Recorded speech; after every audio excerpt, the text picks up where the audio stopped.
Good afternoon. I'm going to call this meeting to order. I would like to invite Mara. Would you like to lead us in the Pledge of Allegiance, please?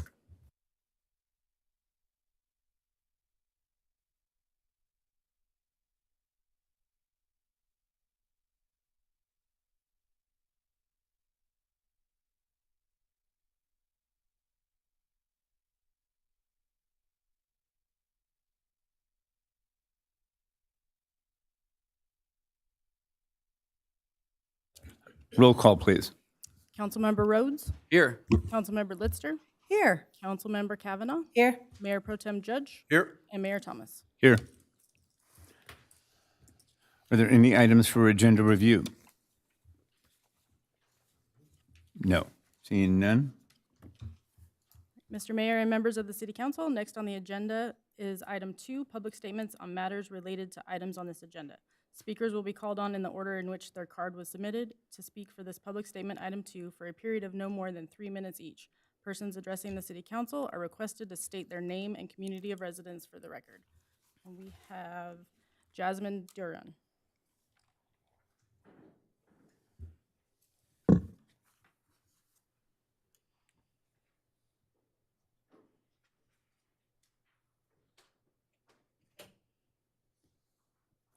Hello, good afternoon. My name is Jasmine Duran, and I'm here on behalf of Autism Society Ventura County's Advocacy Committee. ASVC advocates for local public policies that improve the lives of individuals with autism. As a mission-based organization, Autism Society Ventura County represents individuals and families living with autism and partners with other local organizations to improve the lives of all marginalized community members in Ventura County. By connecting people to policy, ASVC hopes to make positive change for individuals with autism and their families. To give you an understanding of the work of our committee, I'd like to share our vision statement with you. Ventura County is the best place to live. Ventura County is the best place in the world to live for autistic individuals. All Ventura County residents are empowered and living their best life. Their rights are understood and protected. Individuals with autism of all ages are encouraged to assert their thoughts and ideas and contribute their unique perspectives. They are understood and well received by others. They hold positions of power and influence and lead with sensitivity. From diagnosis to end of life, individuals with autism have access to the best that Ventura County has to offer and continue to help our community thrive and grow. While all the topics on your retreat agenda are important, there are 2 that stand out to Autism Society of Ventura County. The first one is 3A, housing. Speaking generally, ASVC's Advocacy Committee has identified lack of housing for families and caregivers as one of the greatest threats to our population. As new developments are in the planning stages in Simi Valley, housing for those with disabilities and the workforce that supports them should be a priority. We encourage you to explore expansions of ADU policy, Section 8 housing, and creative living solutions. The second topic that I will comment on is 3B, the discussion on services and resources available to the vulnerable population. ASVC has been serving Ventura County for 29 years, and we have more resources and programs than ever before. We are proud to share that we offer caretaker and autistic adult young support groups, young adult social groups, virtual art classes for teens, kids, and young adults. We host a helpline in both English and Spanish, and we host a book club writing workshop for people with disabilities and their caretakers. Our 2023 Awesome and Autism Awards will take place on October 19th at Wood Ranch Country Club right here in Simi Valley, and we'd hope you'll join us to celebrate those in our community who are making a difference. Thank you for considering your constituents with the most needs as you make decisions at today's retreat and all year long. To learn more about Autism Society of Ventura County and our advocacy committee, you can email me at jasmine@autismventura.org. Thank you.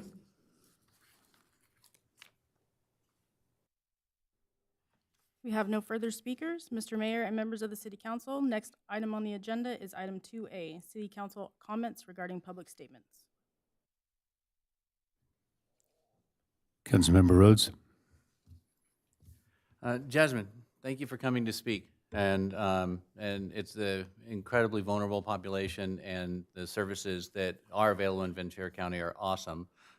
Not directly on autism, but for Down syndrome population, we're proud that Simi is going to be home to a Gigi's Playhouse here soon, which is going to be another feather to add to the resources. So thank you for coming out and telling us about that.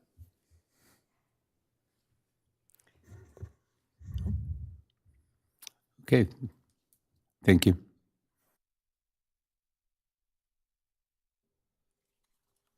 Mr. Mayor and members of the City Council, the next item on the agenda is item 3A, presentation and discussion regarding housing development in Simi Valley, and Environmental Services Director Stratus Peros and Deputy Environmental Service Directors Sean Gibson and Mara Mulch are here to present this item.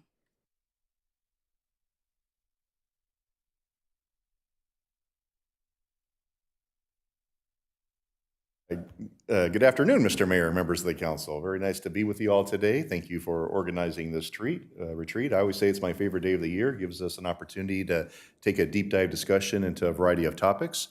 So today I'm going to be speaking about housing and in general kind of recent housing activity here in the city. Some of you have been here for quite a while here with the city, others more recent, and kind of letting you know where we've been, where we are, and where we're going. Also, we'll talk a little bit about some of the development code amendments that are you've seen but are also forthcoming. Other efforts that we're doing within our department to improve services and preserve local control. And then also a discussion on our housing element program implementation status and updates. This is a retreat, so we can discuss. If I'm going too fast or if you have a question, feel free to interrupt. Okay, so we're going to talk. There we go. So we're going to talk first about some of the recent housing activity of where we've been.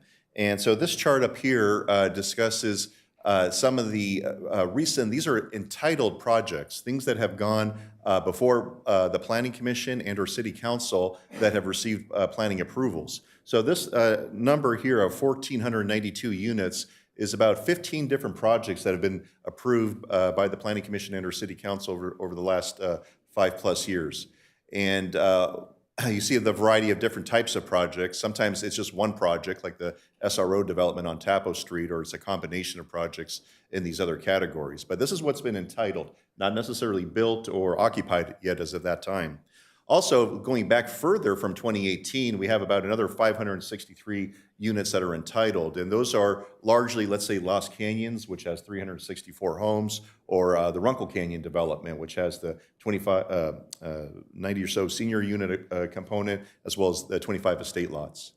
Currently, here in 2023, Building and Safety has issued about 440 permits for units a total right now. So we have a lot of things happening throughout the city.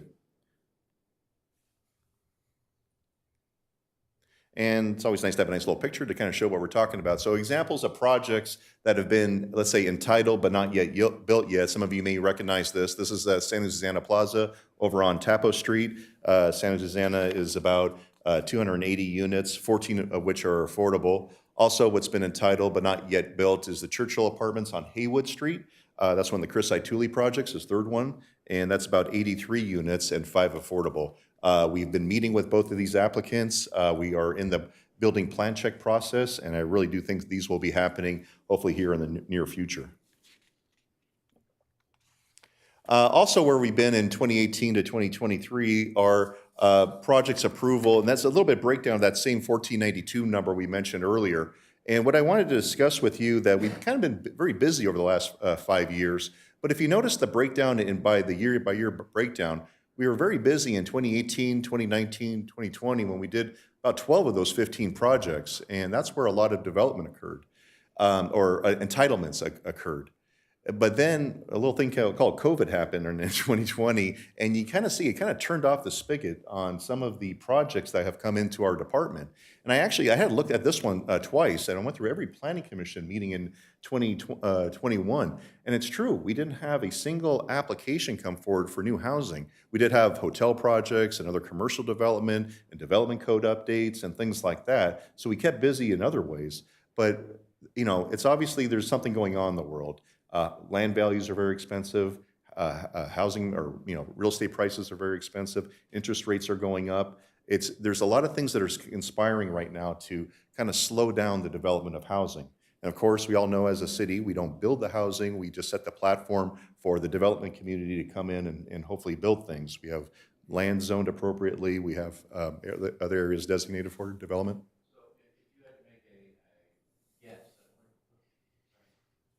If you had to make a guess and put on your developer hat, other than COVID, what is the one largest obstacle for people going, yeah, it's a good business decision to move forward? Yeah, it's also it's the same answer to those projects that have been entitled, not yet built yet. Sometimes things get proposed to us at one moment in time, and then other economic factors seem to occur that change it. So things that might have penciled out back in 2018 are no longer penciling out in today's new environment of higher interest rates, higher construction costs, building supply chain shortages, et cetera. And I'm thinking that's been the biggest factor, that it's hard to make certain projects pencil out right now. And has anyone come back to us and said, hey, we want to change, other than the Runkle Canyon project? Yeah. As a matter of fact, it'll come up a little bit later in the presentation, but you're going to be seeing some modifications to some previously approved projects coming before you. Okay.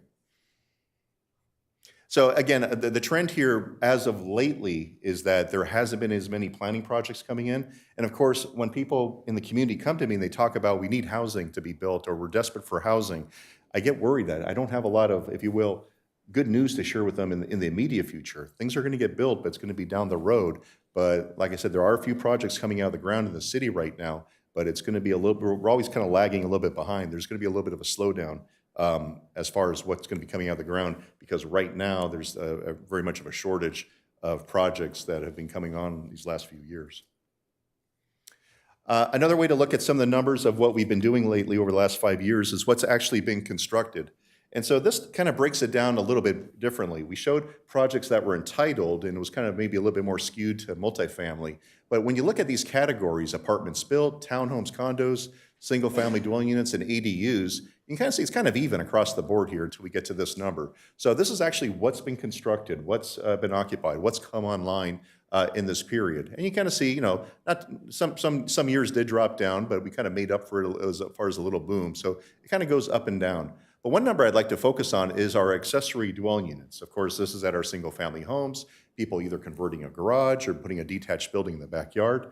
And so that's been very popular here at the city of Simi Valley.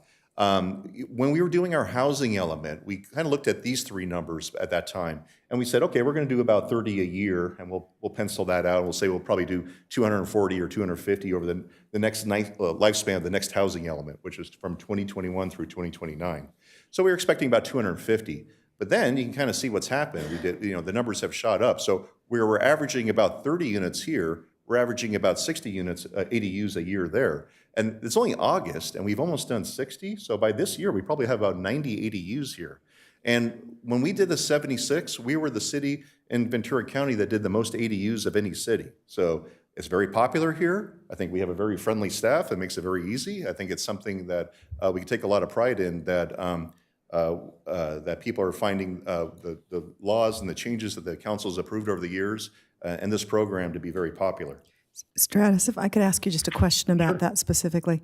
Are we able to count all of those ADUs in our regional housing needs assessment as affordable in some way? Or any of them, or all of them, or some of I them? think it's when it's been in a certain census district that qualifies. That's the only thing. I think that's what I remember. I don't know if we get each and every one of them to qualify. These aren't necessarily rent-controlled units or anything like that. Right. They are what they are.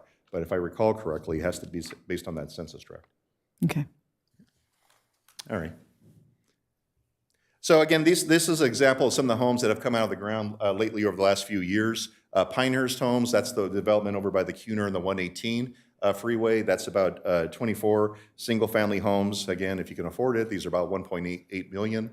But again, it's very important to have all types of housing in our community. Something from, like, say, from tiny houses to penthouses, something for every demographic. And again, this caters to a little bit higher end. But we have those that are coming out of the ground currently in our city, as well as Sycamore Grove. That's the old Farmers Building site.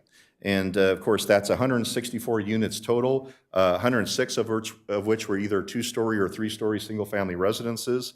And we also did about 58 townhomes. Again, the prices of some of these buildings were around $900,000, although some of them are up for sale right now for even more. There was, again, no affordability component in that one, nor this one, but again, these sold, or Sycamore Grove is sold very quickly, or is sold out. Also, what we have is Alisma. Alisma is the development on Haywood Avenue by Warmington. They constructed 40 townhomes there. These were what I call affordable by design. They weren't designated as low-income or affordable units, but they're only about 1,000 square feet to 1,300 square feet, and the prices reflected that. They're only about $670,000 to $755,000, very affordable in today's world. And they're affordable by design, but again, they did about those 40 townhomes, and they sold quickly, and that site sold out. Very happy to have that development come online. Warmington was a good company to work with. And also coming out of the ground right now is Fountainwood Estates. That is 13 single-family homes on Summit up by Presidio. And again, these are being sold for about $1.4 million. Another important kind of housing type in the spectrum of housing that we've done here at the city are our residential care facilities. And I think some of the members on this council have been quite involved in some of these projects. And so we've approved since 2017 about 6 projects total. 3 have been built, and what we see right here is the JM Square development. That's on Erringer by Arcane. Thank you. And then also Veronita, which is over by Tapo Canyon and Cochrane at the Griffin Plaza, and Oakmont development on Royal. And so we've had these projects come out of the ground. I think some of you might have been at the grand openings. And why this is important is because we've done about 846 beds, and again, we all need housing at different stages in our life, and this is more of an end-of-life type of housing option. But sometimes by getting a senior maybe out of a single-family house to a housing option like this, it might free up a house for the next person that comes along. And so that's why it's an important component in our housing development. We have 3 more projects that are pending to be constructed. 2 of them, the JM Square development at the end of Cochrane and the Meridian development on Los Angeles Avenue at 525. I have doubts either one of those will get built anytime soon, if at all. But the other one is the Tapo Canyon and Guardian Pepper Tree development, the big one. And that's actually one of the ones that's going to be coming here for some modifications. Different buyer, a different twist on it, same number of units overall. But I think we're going to see some modifications, perhaps to reflect that change in the market to make something pencil out a little bit better. Okay, so potential housing projects. This is kind of the portion of the meeting where we're going. And one of the great things that the City Council did recently was we adopted the housing element back in May of 2023. And because of the actions you guys did on that day, and also previously when we brought portions of the housing element to you and we rezoned properties, is that you've kind of helped juice the system and get housing built or housing discussions occurring that may not have occurred otherwise. And why I say that is because we've had discussions, of course, with the property over here with Habitat for Humanity. They want to do about a 10-unit development. Or if we went with the owners over here on Oak Road, City Ventures, and they want to do a townhouse project, and you've seen a portion of that here on a pre-screening, and there's another developer doing another portion of that. We've had conversations with what we call the Heineman property over here. The Heineman property is looking for, again, some sort of single-family residential development, but all this was able to occur because we upzoned the parcel up one increment of zoning, and now they're interested in doing some housing project there. As well as the work we did over here on Cochrane, where we upzoned a number of the church parcels throughout the city. Again, not to get rid of churches, but only to add maybe parishioner housing or get better utilization of those large empty parcels. And because of the action the council did on the housing element, now we're having conversations with developers on these sites. Again, the reason that circle is right there, that's the half-mile radius around our transit stop at our Metrolink. And again, we're trying to focus more housing near transit. And that's, of course, why we also upzoned some of the parcel on Lead Street. Again, still waiting for somebody to take advantage of that site there. So the good news is that we have some, if you will, ships on the horizon, housing proposals that are coming in, and hopefully things that are consistent with all the work that we've been doing.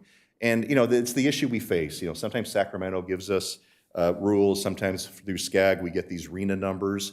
But this is where local control is. This is where we dictate as a city where and how we want to build and what we're trying to do here in the city by designating specific parcels for development. Again, we're preserving the best parts of Simi Valley. We're preserving our hillsides. We're trying to preserve the areas like our single-family neighborhoods as best as possible, but it's always going to be difficult to find specific areas to build, but we are finding them and really trying to better utilize underutilized parcels.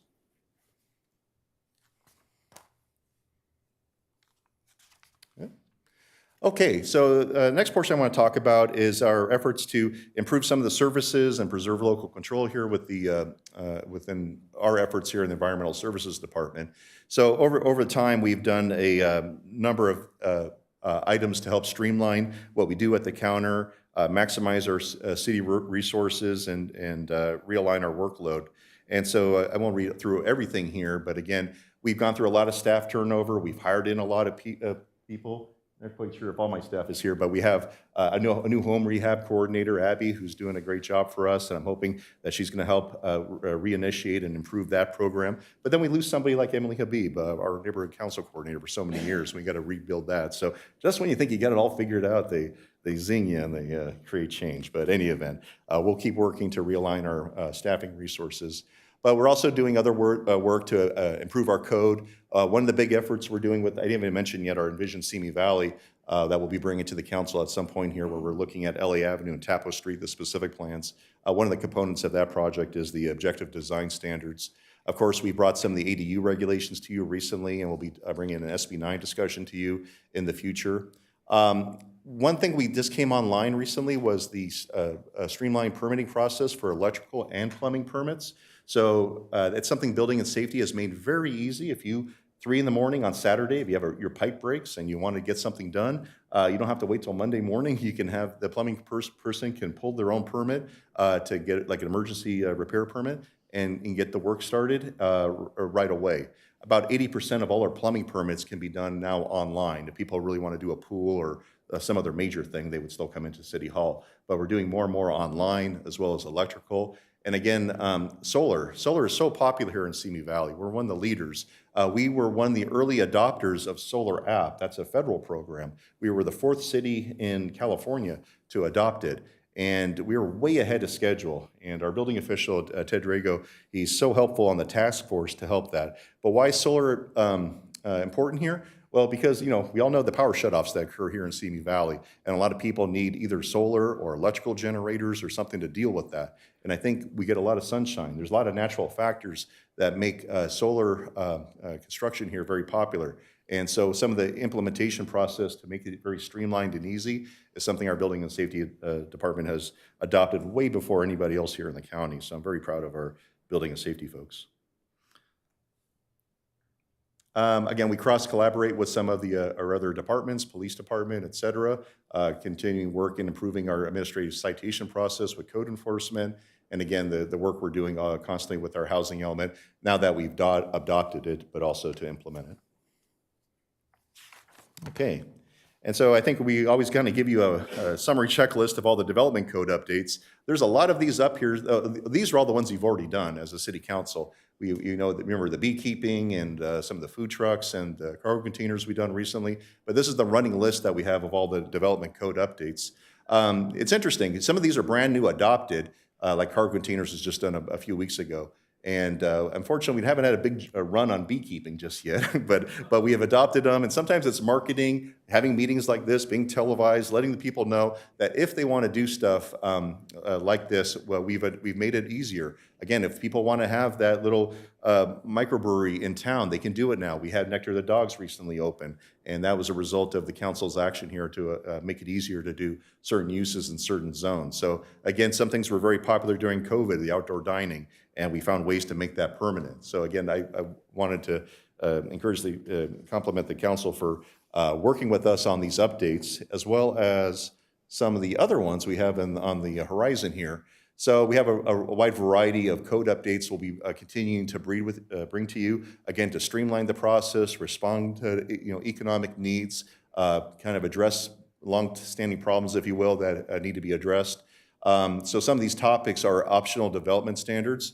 This is the one where we, through the state of California's rules, they kind of tie your hands locally as to saying you can't deny housing projects. But one thing we can still do locally is control the form of those buildings. And I think what I showed you earlier on San Susana Plaza had that nice element where there's like a two-story building, and then the third story and the fourth story is farther back, that wedding cake look. And that's what we can do in our objective or optional design standards to make them look. Optional development standards also apply to single-family residential development. You know, we want to make sure there's either mandatory or optional standards that every developer can incorporate design elements into a project that they can kind of use as a kind of a checklist that they can pick from. Again, always working on our, looking at our parking code, or you guys just did this the other night, the vehicular gates with the RV discussion. Universal design standards, that's something where somebody can age in place in a unit. So maybe the counters are the right height, or the doorway width is a certain width so you can get a wheelchair through. So in a house, if you've ever had, I broke my leg 10, 15 years ago, and I realized how many steps I have in my house, or which rooms the doorway was too narrow. You realize your house is not what you think it is when you have to use a wheelchair. So. I'm sorry, question on the Park zoning district? Yeah. Is that to give them their own district like the school district has? Yeah, so, well, in our zoning map, all our parks are zoned residential. All our schools are zoned residential. It gives them this impression we have all this residentially zoned parcels, but when in reality, they're being used for other purposes. And so one of the things we looked at is maybe not having the parks that zone, maybe give them their own zoning designation of parks. Maybe even schools, give them their own zoning designation of schools. They kind of right-size it. But what's going to happen is we're going to lose a lot of residential zoning, and then the state of California may say, hey, you're not going to be able to accommodate as much residential growth and development. And then we're going to have to make this argument. No, we're not going to put housing on a school or a park anyway. So we want to be more accurate to what is our residential zoning. So that's going to be a discussion we need to have with the state at some point. I was thinking the overlay Yeah, at the school. yeah. So this is a separate thing. No, and then sometimes, we always find this challenge because there's a residential zoning district on a park parcel, then all the residential standards apply. So when they come in here and they want a light standard, 60 feet, 90 feet high, well, we don't allow that in residential zones. And that's always a conflict of they need a high light tower and our zoning doesn't allow it. So by giving it the right zoning, the right development standards, we're hoping to fix some of those problems. Okay, thank you. Curious, there's been discussion about school districts being allowed to use their property for housing, for teacher housing and stuff. Have you been privy to any of that kind of a discussion? No, I mean, obviously with the Bellwood School over in the Texas tract, that was surplus a school that we closed down and we converted that to housing. Property. Yeah, and there's talk about employee housing. What's interesting, for example, the residential care facility at Tapo Canyon and Guardian, they were talking about the need to have employees, to have housing for the employees plus the patients. And it's actually a unique and neat concept if we think about it. A 24-hour facility needs to have people nearby. But because teachers have a hard time affording housing in California, it sounds to me that they perhaps need housing options for their teachers, and maybe putting them on campus might be a solution. I haven't dealt with that. Sometimes the school district properties are totally differently reviewed, and they have their own land use rules, and so we don't even get to see them. So it'll be interesting. But private schools we would be involved with if it's not school district. But I'll keep an eye out for that one, Mike. I wasn't aware of that. So anyways, the message here was just more things on the horizon for code updates to work with you and receive your input on. Again, these will all be public hearings with the community. So just to clarify what Dee Dee's whispering, so I understand, I basically park districts need to come to us if they want to do something structurally, but our school district does not. Yeah, different. Is that like accurate? Department of the State Architect Office looks at schools, but our park district will come to us. We'll plan out the fields, we'll plan out the facilities, parking and layout, et cetera. So we work in much more different partnership with them than schools. A good example of that is it seems normal now, but when the schools first started in the moving banners and the lit up signs outside, that was big controversy in the city because everybody was screaming at us that they didn't. And we want didn't have, interesting. nothing to do with it. We can't even tell them no. Yeah, interesting. All right. And I know Brian's going to give me the hook here if I keep rambling on, so I'm going to try to keep moving along. I want my time back.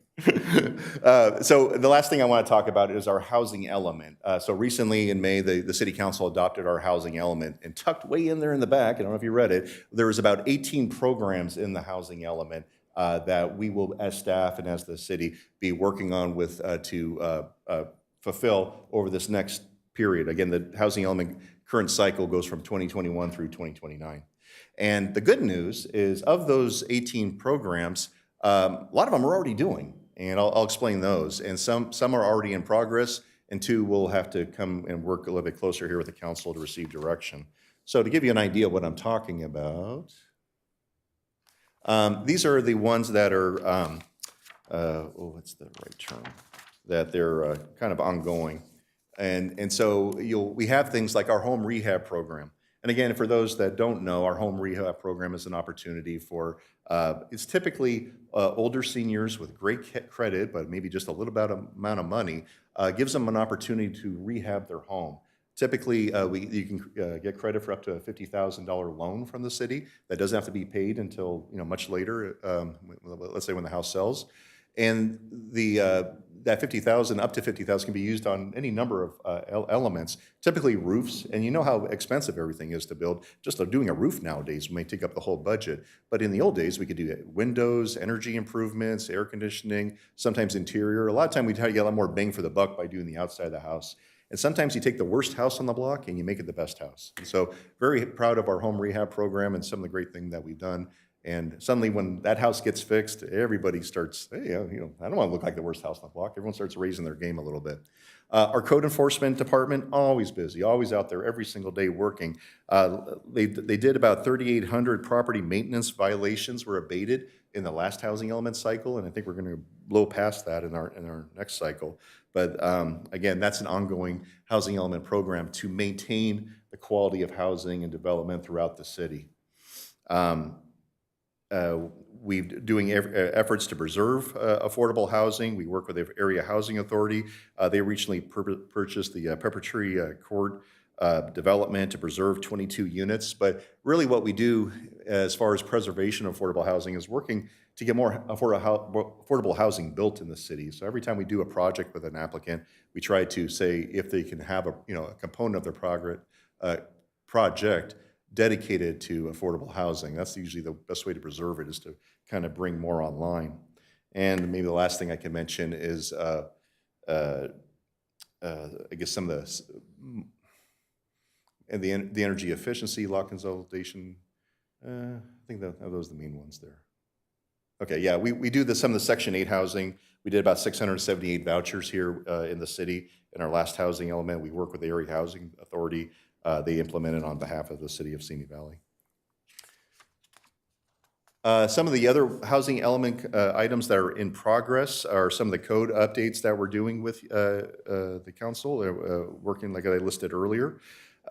We've done, some of these, things are adopted because of state requirements by right approval for projects with a 20% affordable. Those are sometimes code updates, things we do at the front counter. I can tell you right now, we don't get these types of projects. Not that we don't allow them, nobody's proposing them. It's hard to get enough people to propose a regular project, much less a 20% affordable one. But, we make it easy. We comply with law and allow it to happen.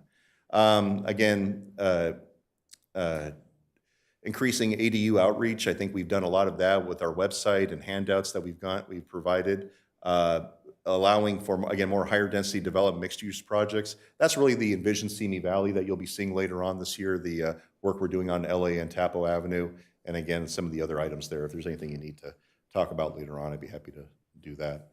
And the last two that need to be implemented are the affordable and special needs housing development, and then also the adequate sites for RHNA and monitoring of no net loss. So, sometimes this is where the inclusionary housing ordinance discussion may occur. Again, we work with our other partners, I think Samaritan Center and Connection of Networking Opportunities with the county to identify special needs populations. And so that's kind of things that we'll continue to implement. So that can also, be up for a future discussion item. I think I'm running out of time, and I think the last slide I have is future discussion items. Yeah, so I mentioned the inclusionary housing. So what that means, for those that don't know, is like, for example, the Farmers Project, let's say, they built all those homes, but none of them were affordable. Sometimes if we're designated for affordable, but if we have an inclusionary housing ordinance, they would have been required to set aside a few of the units for affordable or pay an in lieu fee where that money would have been applied to construct affordable housing elsewhere. A lot of cities do have an inclusionary housing ordinance. We don't. It appears to be something that we have the option of doing here with the city. It's more of a may than a shall.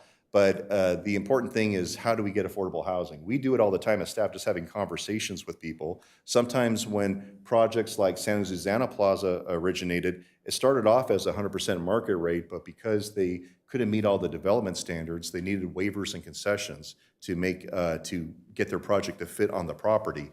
And through those waivers and concessions, we were able to extract an affordability component out of it. So that it does work. You know, whether you have an inclusionary housing ordinance or not, there are ways to get affordable units built. Sometimes we rely on developers to do it, but sometimes you need to kind of push them a little bit. No net loss, what that really refers to is, again, we don't want to take residentially zoned property and designate it for something like commercial or industrial, because now we're eliminating residential units from the city. So if you do it, you have to make up for it elsewhere. Well, we do it all the time. We upzone parcels all the time here to juice the market, but we don't really eliminate them.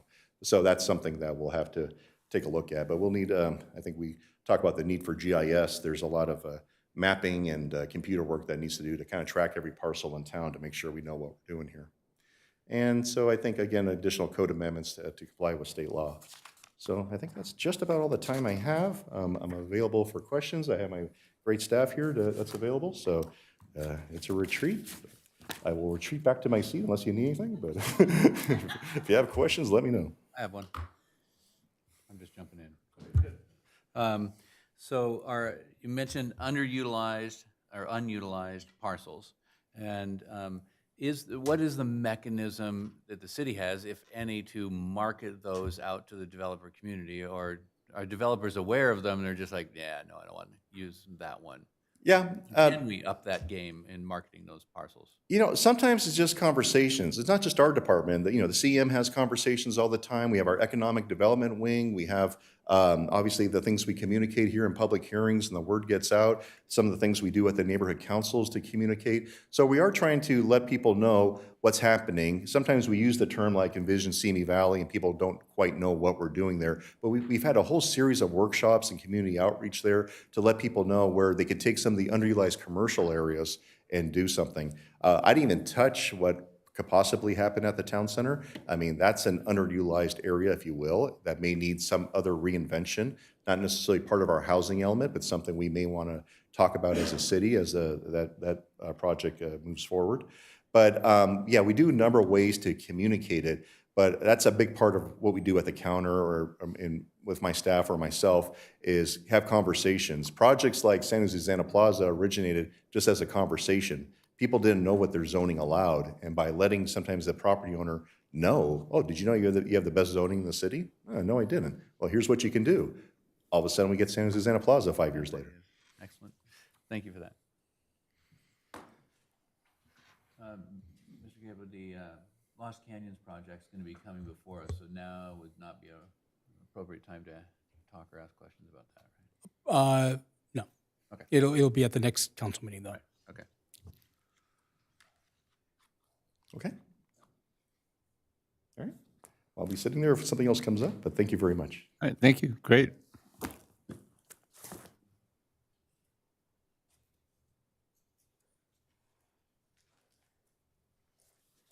Mr. Mayor, members of the City Council, the next item on the agenda is item 3B, presentation and discussion regarding services and resources available in Simi Valley for the city's vulnerable population. And Police Chief Shorts and Deputy Environmental Services Director Mara Mulch are here to present this item. Good afternoon, Mayor Thomas, members of the City Council. Chief Shorts and I will be providing a brief overview of services and resources available in Simi Valley for those that are experiencing or at risk of experiencing homelessness. While the city itself is not a service provider, our police department responds to a variety of calls for service related to the city's vulnerable population. As you will hear, the city leverages community partnerships as well as available funding to maximize access and availability of services to our residents. I'll provide a big picture overview of services and community partnerships available within the community, and Chief Shorts will go into detail how those are leveraged directly to serve our residents coming in contact with the police department. To give context to the demand for services both in quantity and special needs, here's a table detailing highlights from the 2023 point-in-time count, which was held in January of this year. It is important to remember that this data is a snapshot from a moment in time. Since 2019, the percentage of observed, which means individuals presumed to be homeless by those volunteering in the count versus those actually surveyed and self-identifying as homeless, has increased significantly from 27.9% to 57.8% countywide. Training had shifted from in-person to Zoom and resource-based during this time due to the COVID-19 pandemic, which has likely contributed to the increase, along with possible health concerns related to making direct contact. This is relevant because all of this data is extrapolated from those that participated in an actual survey, so it's only as good as the data in to get the statistics out. Enhanced training efforts will be implemented for the next count to ensure that any stigmas are addressed and impress upon volunteers of the importance of making personalized contact and conducting surveys to avoid any biases or assumptions based on identification of an individual as homeless, and to obtain that information directly from individuals, which can further inform what services are needed within our community. A number of efforts are underway to improve this training and encourage greater interaction between the volunteers and those being counted, which has additional benefits also of humanizing those individuals that may be experiencing homelessness and broadening our overall community awareness. As you can see, the city's unsheltered population accounts for 97.3% of our homeless population, or 146 persons experiencing homelessness on that day of the count. Of those, the majority are male, 114 or 77.8%, and a significant percent are chronically homeless and have no income at 44.4% and 51.9% respectively. A smaller percentage of the population are experiencing chronic health conditions, mental health, physical disability, or substance use problems, which were all under 33%. Again, please remember that this is extrapolated data from the little over half of the unsheltered population that actually completed the surveys. So Mara, I just want to make sure I'm understanding this, your form. What you're saying is that 65 of the 150 were observed, or were actually, I mean, I'm trying to understand when you say we're not contacted directly or spoken with. Is that accurate to say? So 65 of the 140 is 6, because all the stats that follow are the unsheltered Got it. Okay. data. So 65 were presumed to be homeless based on the volunteers that were participating in the count and were not asked questions of. So, okay. So the remaining, 80-something, 81? The remaining 81 participated to some degree, but may not have answered all questions. Got it. Okay. Thank you. And that's why training of the volunteers is so important, to make them comfortable. You're asking some really personal information, so we want to make sure that volunteers are comfortable, that they're able to engage without bias or any kind of slight alienating individuals, because again, these are members of our community and we want to maximize the data in so that we can best respond to the community needs. It is really important to understand how vital connection to services are. If people aren't made aware of services available, or they aren't able to embrace the way in which those services are being delivered, then the likelihood of them utilizing them is very low. Our county utilizes a no wrong door approach for all those seeking services. What that means is that all service providers utilize the Homeless Management Information System, commonly referred to as HMIS, to do client intakes. If the services needed aren't available through that provider, the HMIS system is then used to make referrals throughout our continuum of care member agencies throughout the county to ensure that individuals are connected with available services. This provides for all residents to enter the system the system of care at any point and to be routed to the appropriate service provider.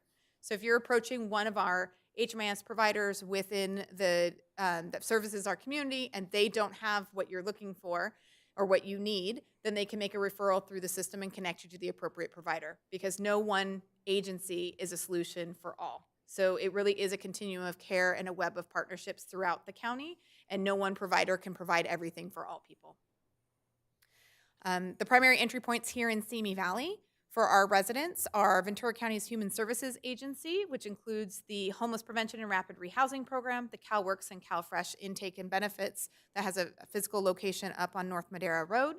The Ventura County Behavioral Health Staff, which also you recently approved the contract with our police department, so that will expand the hours dedicated to that. Through the 211 system, which is a county-wide system that they will do based on the calls, they will do at HMIS intake and then referrals through the system for further follow-up with the direct service providers. And then, of course, the Samaritan Center here in Simi Valley. Not being a service provider itself, the city recognizes how critical its community partnerships are.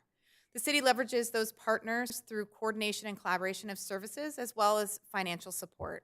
A few of the city's most critical community partners, and this is absolutely not an all-inclusive list, but through our city's homeless resource coordination meetings, we're able to connect new and unknown and underutilized services to local providers as well as our residents alike.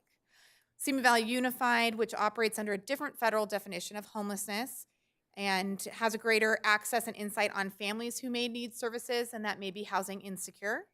The Ventura County Continuum of Care, or COC, which is the coalition of providers throughout the county and includes county services such as the One Stop and its contract with A Friend in Need or Find to engage persons with lived experience so that there can be better informed services. We'll be focusing on East County this next year in partnership with local providers such as our Samaritan Center and Salvation Army. The vast network of food pantries in Simi Valley, and of course, the Free Clinic of Simi Valley and its Multi-Services Center, which has a multitude of nonprofits serving varied community needs. As you can see up on the screen, in the past year, the city has provided over $1.1 million in financial assistance to community partners to support their efforts and enhance the availability of services available to our residents. In addition to the collaboration with partners and the funding of their efforts, city staff outside of the police department work diligently to stay apprised of services available to connect residents in need. Our code enforcement staff works very closely with our housing staff to identify potential beneficiaries of city loan programs or other nonprofits who may assist residents in maintaining safe and stable housing. The city has long been a supporter of the 211 referral network and continues to collaborate on updates and refer residents through their services. When possible and appropriate, staff will also introduce partners to one another when the stated goals align and connections have not yet been made. And lastly, city staff continues to utilize the city's communication channels, including social media, the website, SVTV, to push out program information and service information from our community partners to broaden the reach and awareness within the community.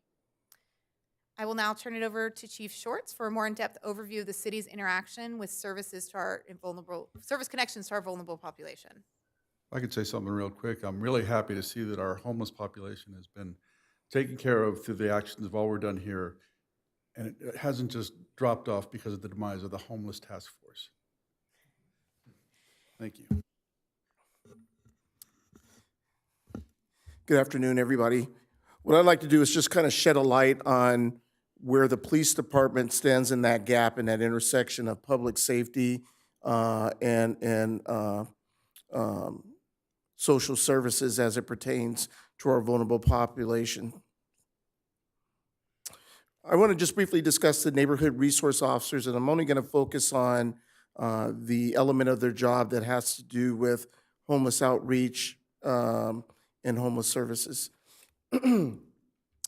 So the primary job of those officers assigned to that unit is to coordinate our efforts and resolve ongoing interactions with the city's homeless population. We want to design and implement long-term solutions that address illegal campsites and aggressive panhandling. Camp abatement is one of the major roles that we play in, and we work closely with city staff, the homeless resource coordination meetings. We attend the homeless resource coordination meetings, and we also work with other community resources to make sure that we're assisting and providing wraparound services to our homeless community members. So some of the NRO responsibilities are to deal with the specific quality of life issues and law enforcement related problems. There's a misnomer out there that many of our homeless community members are from LA County and other areas.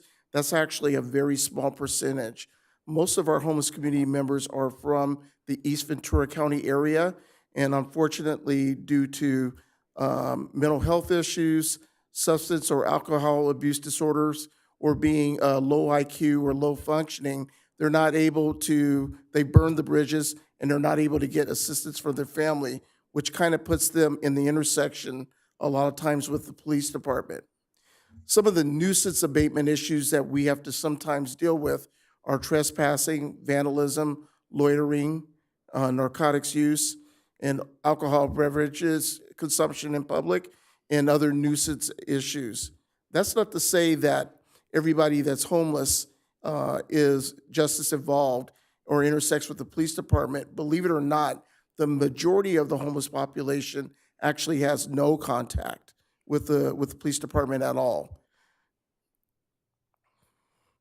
Camp abatement is a big, big part of what we do. When we look at these camps, it's obviously, we have issues that intersect there, such as trespassing and the trash, and basically just not the correct way for people to live. But the cleanup of those camps is extremely expensive. So what we try to work on doing is working with our members of our homeless population to try to work with them to mitigate some of the damage that's done on both public and private property. And that's done by everyday engagements. So the hub for homeless services in terms of the police department is the Samaritan Center. What they do for non-clients, and non-clients are folks that are not Ventura County residents. They don't have an affinity or relationship to Simi Valley. The Samaritan Center does provide people that are in that category with food and hot food, and they have access to food from the food pantry. We don't want anybody out there that's not able to get a meal, use the restroom, and take a shower. We want to be able to help people with those basic life necessities. What they cannot get from the Samaritan Center, unless they're considered a resident, is ongoing case management. That's reserved for the folks that are part of the community. With those folks that are outside the community, what we try to do is find out where their base area is, where their foundation or where they used to live, and connect them with those services.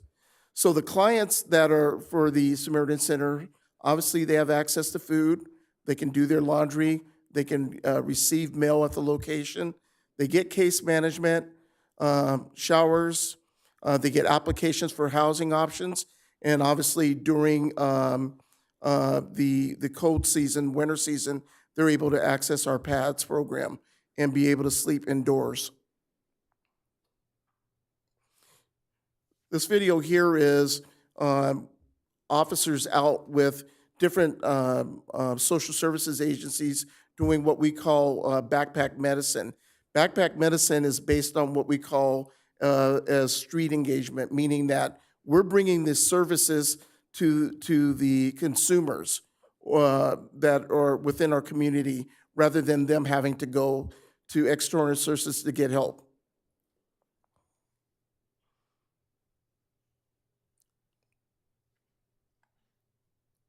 I don't know if the audio's not going. For some reason, the audio isn't playing, but who we have out there is we have the neighborhood resource officers, we have people from Ventura County Health Department, Mental Health Department, Veterans Administration, and what they're doing is they're going out, provided needed medical services and counseling. Backpack medicine is instrumental in helping homeless individuals find assistance with vaccinations, wound care, diabetes, hypertension management, mental health, and substance abuse disorders. This event is part of the Simi Valley Police Department's ongoing commitment to finding solutions for the city's homeless community. Backpack medicine outreach in Simi Valley will continue with future events. So how we're successful in that is, in order to really be effective with consumers, is that we have to have everyday engagements. We need to know people on a personal level, and there's a trust and there's a bond that's built. And by doing that, sometimes what we're able to do is we're able to get people into services to assist them with a hand up and maybe changing their situation. As it pertains to the neighborhood resource officers and the vulnerable population detective, there's just simply some special skills, special training, and even some special resources that the street officers that are assigned to the beats, they don't have. For instance, they're aware of all the services. I'll give you an example. A lot of people out there want services, but you need an identification. What the neighborhood resource officer can do is can fill out a specific DMV form validating that the consumer is homeless and doesn't have financial resources so that they can get an identification for free. Those types of actions, which are really considered non-traditional policing, allow people to get services that they're entitled to. The NROs are also good at navigating the system to help folks get the services that they're entitled to.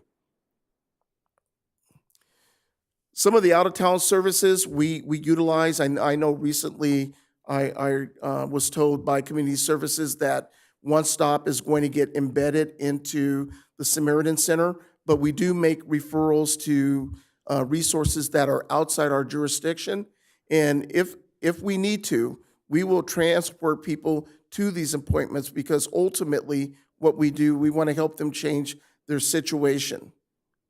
So the rescue mission, Salvation Army, and the One Stop are just some examples of some of the services that we do that are we utilize that are outside of our jurisdiction.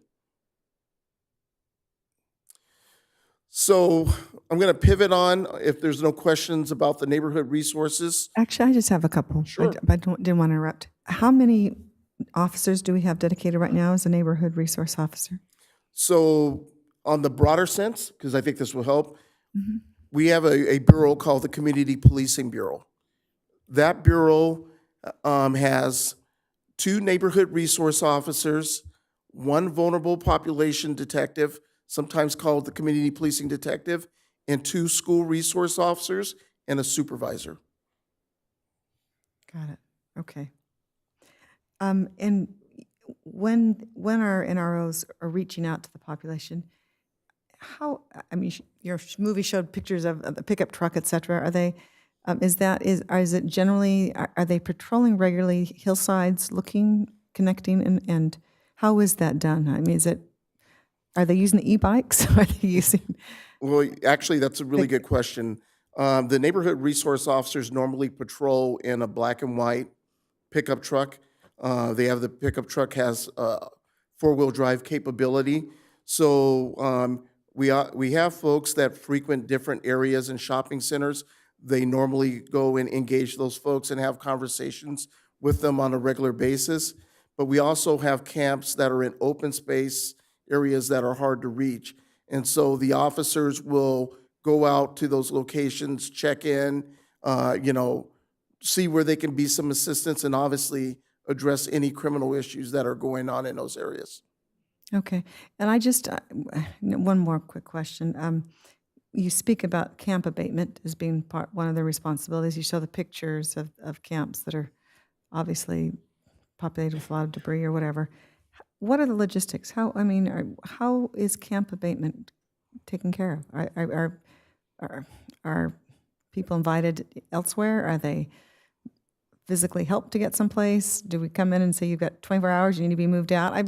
Maybe I'm asking too many details, but I'm just trying to understand what that looks like. And of course, Chief, there's limitations as it relates to encampments. on Right, public property. absolutely. And this is, and then I want to make that distinction. That happens on public property. Right. And then I guess a follow-up question, and I haven't let you even answer yet. If there's someone who owns private property and is uncomfortable or concerned, is it appropriate for them to contact you? How is that handled? Okay, so let me kind of dissect that. First of all, when we're dealing with private property, for obvious reasons, when you look at the mandates of the law, people have a right to make sure that, to call the police and ask people to be removed from their private property. So we try to go with the lowest level of enforcement. What happens in that situation if we have a resident that says, I own property at this location and I have folks that are trespassing or camping, what we try to do is go over, advise the folks that are camping on private property and give them a fair amount of time to be able to relocate. That's how it's dealt with in terms of private property. There's other special properties where we have to do immediate mitigation. An example would be on school district property, the railroad right-of-way, which is very unsafe to be traversing and being in that area. Some of the flood control wash areas. Those areas we go in and we try to get people to move out of those areas immediately because they could be a safety issue. Here's the problem that exists not just here in every county. These folks don't have anywhere to go, right? They don't have housing. So what the law provides is for people to be able to sleep on city property. And that's completely legal. What it doesn't give you the legal right to do is to build a camp. So if someone's simply going on city property and they're sleeping overnight and they're moving on, that's not a violation of law. That's been determined through case law to be legal. What you can't do is that you can't erect a camp. Obviously, when you're dealing with people's camps, it's their belongings, it's a sensitive subject, so we really work with them on trying to determine what they want to keep, where they're going to try to store it, but ultimately we have to go ahead and abate the camp. There's sanitation issues, there's access to the public issues, so we have to handle it in that manner. Thank you. Any other questions? Okay. All right, I'm going to pivot on to our community policing detective, which is sometimes referred to as the vulnerable population detective. The Latin term there is to ease the pain. We brought on that position a few years ago because it became very clear and evident to us that we had mental health consumers in the community that needed long-term assistance, and we were spending an enormous amount of staff time going to the same location over and over again and not getting any resolution or helping the person change their situation. That's kind of a two-pronged issue. One issue is that Ventura County Behavioral Health is short on resources, and because of that, what occurs is that there wasn't adequate case management. So we needed to do our part to intersect that. So we created the first community policing detective that deals specifically with vulnerable populations at our police department, the first one in the county. So the mission of the community policing detective is to maintain the safety and well-being of citizens of the city of Simi Valley who are experiencing a mental health crisis if they come into contact with the police department due to a call for service or other circumstances. Calls for service regarding mental health consumers is at an all-time high in Ventura County. We work with the Ventura County Behavioral Health Community Service Coordinators and clinicians, as well as other county and state social services agencies, to ensure the citizen is connected with all available services. All our officers within our county are trained in what's called the Crisis Intervention Team training.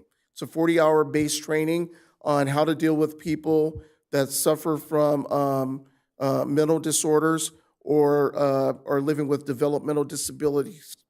So we have a good baseline for our beat officers.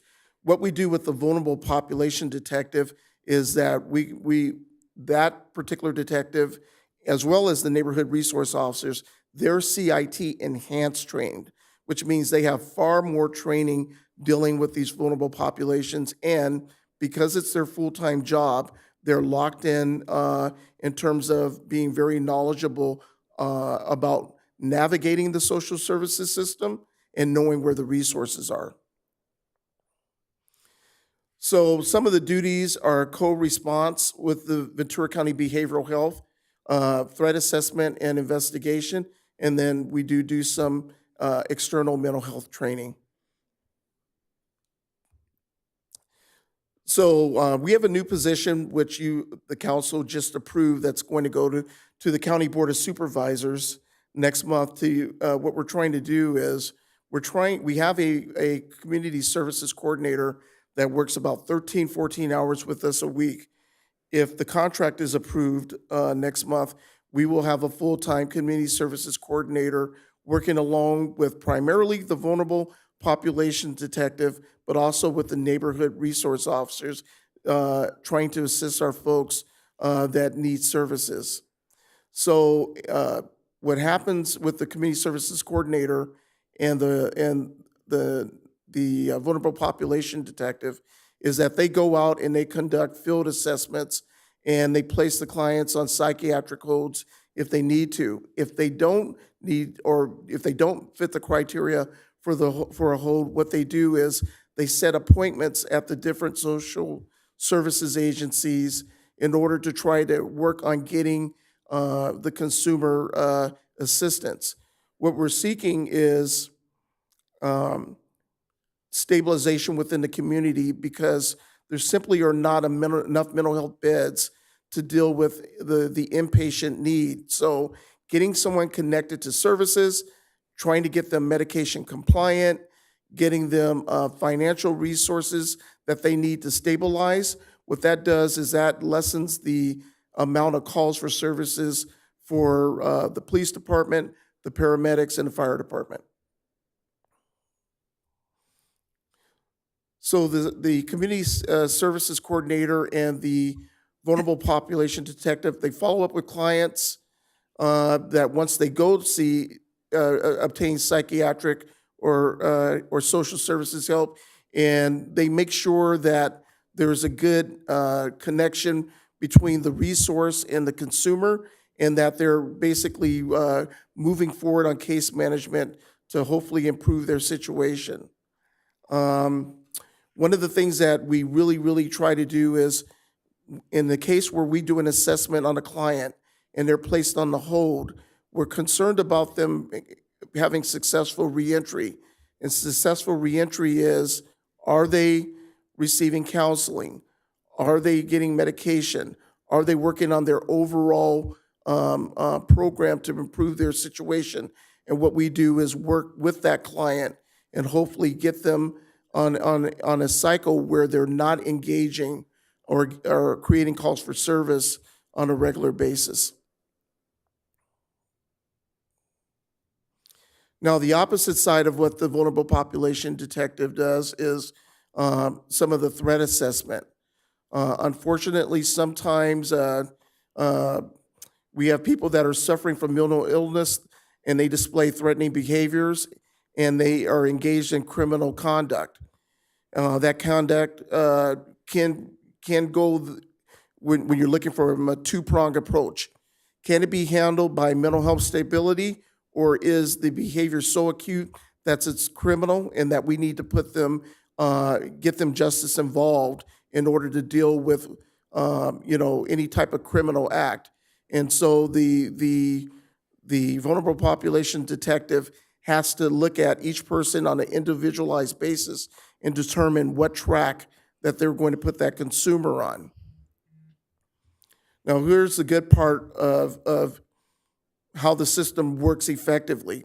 If we have someone that's suffering from a mental disorder and they're making, let's say, a criminal threat, there is a system within the justice system to get them to mental health court or get them pre-trial diversion with some specific steps in a treatment plan that they have to follow within the mental health side of the shop in order to kind of correct the behavior and resolve the issue. But again, that's a case-by-case basis, and that's the job of the vulnerable population detective to decide where we're going to be with each individual client. Some of the external mental health training that we do, we go out and we meet with the counselors in the schools. We'll go to businesses, and the Community Policing Bureau / Vulnerable Population Detective will go out and provide some different information on not only threat assessment, but how to cope with folks that are experiencing a mental health crisis. And that's all I have, unless you have any questions. I apologize for my allergies there. I have a couple of questions, but I don't know if you want to defer to the mayor to call on whoever he wants. Okay, well, first. Councilmember Litzker, please. Okay. Thank you. You mentioned that there's just not enough mental health beds and that there's an acute shortage, and I think particularly there's an acute shortage or doesn't exist in the East County. What is the county solution? What is the solution?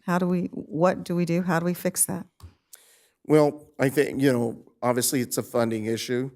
What we have been relaying, when I say we, the sheriff and the police chiefs in the county, is that we feel like we are at the acute end of what the issue is.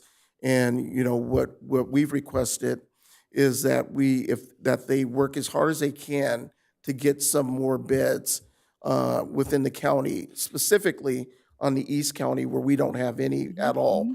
And my understanding is that they are working through the legislative process to try to do that. But ultimately, what we need is inpatient units that people can come in for short-term stays that are within the community and get stabilized.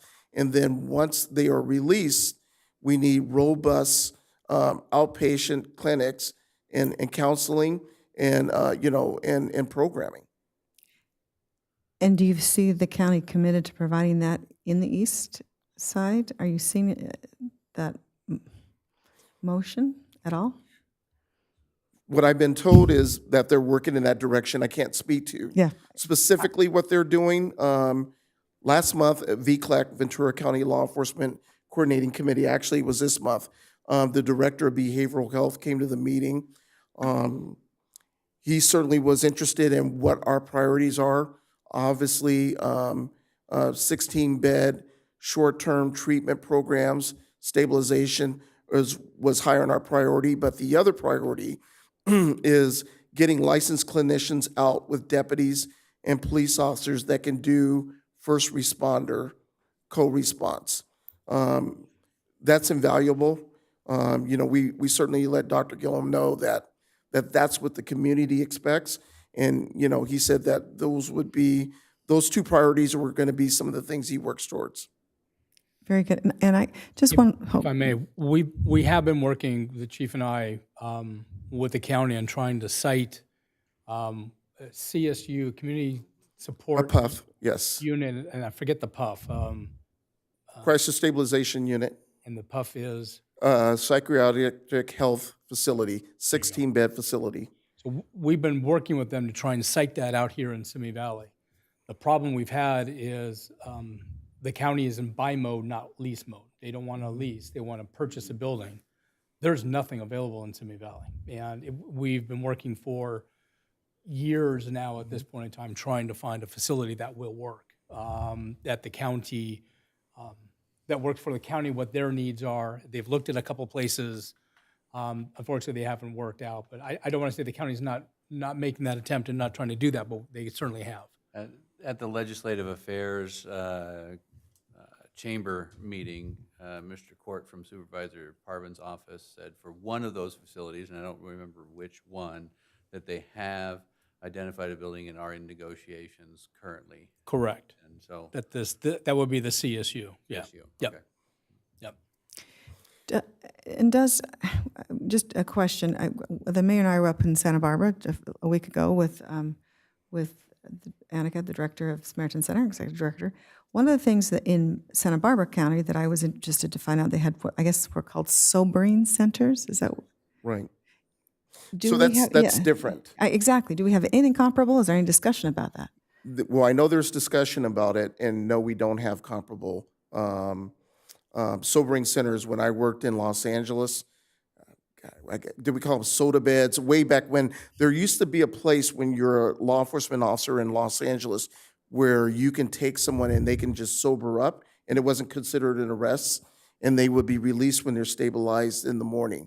That's distinctly different from the crisis stabilization unit.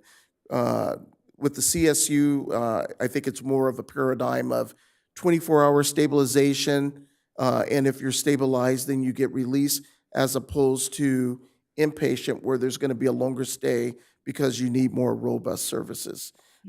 The short answer is we need all three. And we need some of those things on the East County, Right. not all on Amen. the West County. You know, when you talk about sobering stations and like soda beds back in the day, those were just one-night things. And they were very, very labor-intensive, so you have to have people there all the time to monitor the people that are placed. Which makes sense. What was explained to, at least what I understood it to be, was that they were monitored and that it was a launch point. Either from that point, they would go into further services or maybe released back to something, but it was a place of an assessment kind of, Sure. and medical help for 24 hours, but. Right. Not to jump all over, but what Chief been saying about the psychological, getting people stable. We do 72-hour holds on it. Well, I don't do it anymore, sorry. I'll just take me out of that. 72-hour holds with law enforcement doesn't get them the help they need. It basically takes them into the hospital. The doctor says, yes, you have this issue, take this med. There's no observation of what the med side effects are or anything like that. The areas we're talking about would be places where they're placed and actually have ongoing treatment to figure out what meds balance the best to make people feel better and put them back out. Because, yeah, you can give them all kinds of meds that make them stop doing what they're doing, but some, if it doesn't help them, if it doesn't work for them, because they'll always tell you that when they take some meds, it just makes them feel weird, so they stop taking them. Sure. So that's why we Medication need the long-term. compliance. We need the long-term facilities. Right. Medication compliance is one of the biggest issues that we deal with, because what happens when you deal with mental health consumers is that they get stabilized, like the council member said, and then they either then they're released and they stop taking it because they don't feel good, or they start feeling good and then they think they don't need it anymore, and then the roller coaster goes again, right? So that's the benefit of our program, because we know these folks and we know when they need to be put in the system, or where we can use some alternative measure, like having them go to an outpatient clinic. And the other big issue that we face with mental health assessments that you really need to be aware is the way the system works in Ventura County and many counties is, if we find that there's enough probable cause to write an application of assessment, 5150 hold, right? And then we go ahead and put that person in protective custody, they have to go to the emergency departments around the county. For us, it's going to be Adventist Health Simi Valley. What happens is they're going to do an assessment on them, and they're going to put them on something called the ReadyNet. The ReadyNet is where all the police officers, all the people that are in the EMS system are being tracked, that are in the emergency departments. Because there's not a lot of beds, there are times people who are being kept in the emergency department or ER, never being seen by a psychiatrist, never getting any stabilization, and then ultimately that hold is expiring and they're just being put out on the street, right? Because we don't have enough beds. So, the system needs robust overhaul. It really does. I would say a significant amount of the folks out there that are homeless, even if they haven't been diagnosed with having a mental health disorder, they probably are, the longer that you have a conversation with them. And then you have a significant amount of people that are having mental health distress and they're self-medicating through alcohol and substance abuse disorder. So, being in this line of work for 35 years, a lot of folks will tell us like, hey, police officers shouldn't say that they do social services, but we're in that intersection. We're the first line of government. We're out there 24 hours a day. Behavioral health doesn't have what they need, neither do the other supporting social services agencies. So we have really, really had to make a pivot to fill that gap. And we're doing that, but the dam is breaking. And so we're going to need the state and the feds to do a lot more than they're doing in terms of getting us, the proper facilities and case management for community case care. The bottom line is the county has lots of programs to deal with a lot of problems and with the support of the state and federal. Correct. But there's very little of that that's available in the East County. And the problem with it, you Absolutely. have somebody in some form of crisis that needs ongoing supervision or care.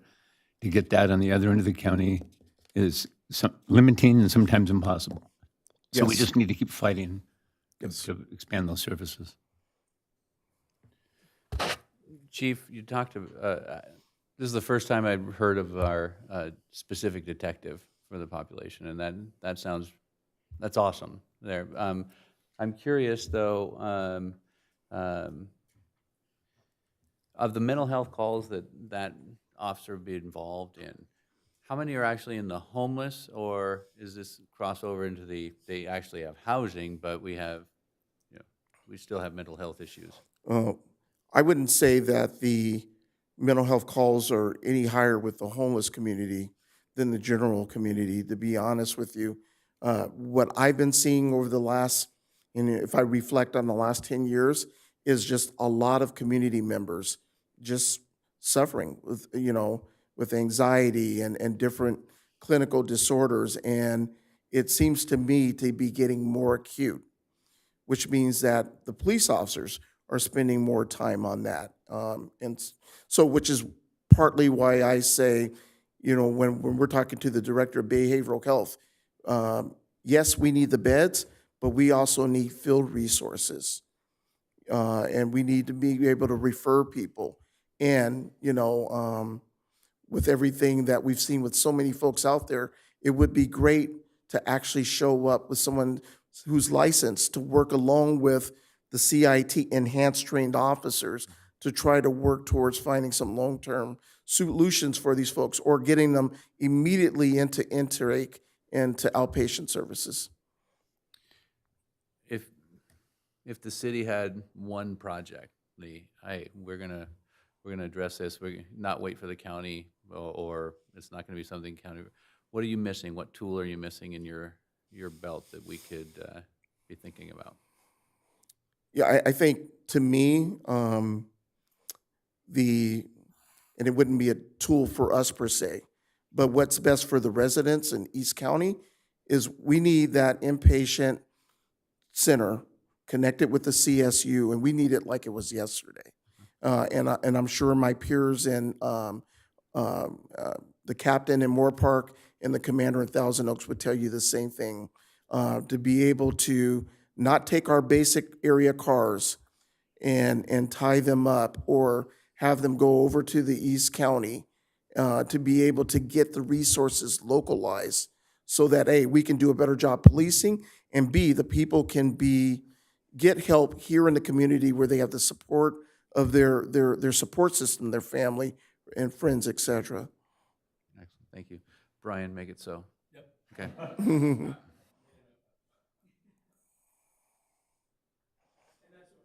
And that's where it comes in, that we've communicated very strongly to the county. We fully support having the CSU and the PUF here in Simi Valley.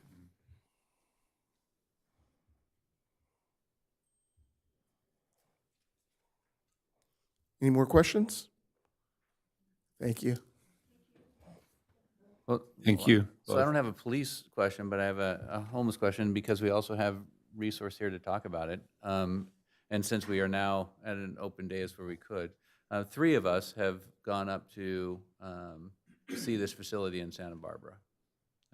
And I think that it's a tool that, by example, could be observed as serving well homeless population to do transitional from actual on-street, unhoused, unsheltered into permanent housing. And I'd be interested in seeing us maybe take a more proactive approach in looking at that program, possibly as an example, and seeing how it fits in the Simi Valley.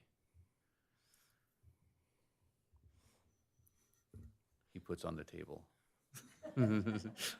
If I could just offer one comment on that, and obviously, council and the city manager would be weighing in heavily on any of those decisions. I would recommend if you were to start to make those steps, to focus on your geriatric vulnerable population first in terms of getting them housed first. There's some people that have problems ambulating, and you have some people that are acute medical fragile. You want to deal with those folks first. But, obviously there's case managements and instruments to figure out how that works. What's your experience in the 150 unhoused here that we're looking at? How many would you think fall into that ambulatory? I couldn't say exactly now because I'm not out there all the time, but I know we always have some that are out there that really have some acute medical problems. And I would deal with those folks there, especially people that are really getting older in age. Yep. You want to try to work with them first, and there might be other solutions for people that are more in the broader range. From the homeless count perspective, it was hovering around 30% had a chronic health condition, a substance use disorder, a mental health disorder, or there was one other category. I have to go back. Yeah. There was also an age category, wasn't there? There was Yeah. age. Our unhoused homeless population tends to be older males. Older males. And again, like I mentioned before, just because it doesn't show on there, and obviously this is, this is just a snapshot. I don't believe that that's the true reflection of people that are suffering from a mental health disorder based on that snapshot. I would definitely tell you it's probably higher than what it presents on that instrument.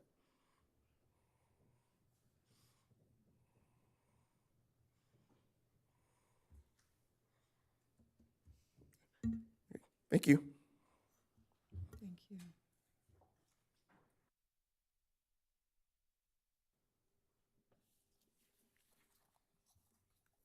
Mr. Mayor and members of the City Council, the next item on the agenda is item 3C, presentation and discussion regarding the city's continued investment into Simi Valley's major and minor streets, and Public Works Director Ron Fuchiwaki is here to present this item.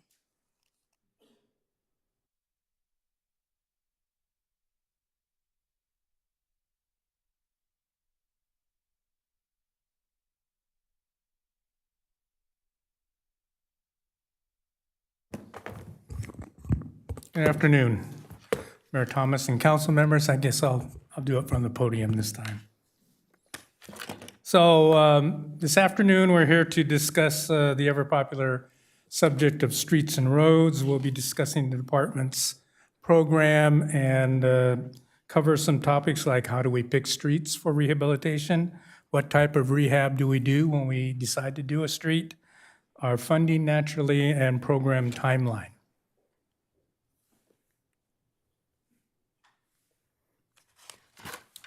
So to begin with, the city has established and developed what we call a pavement management program.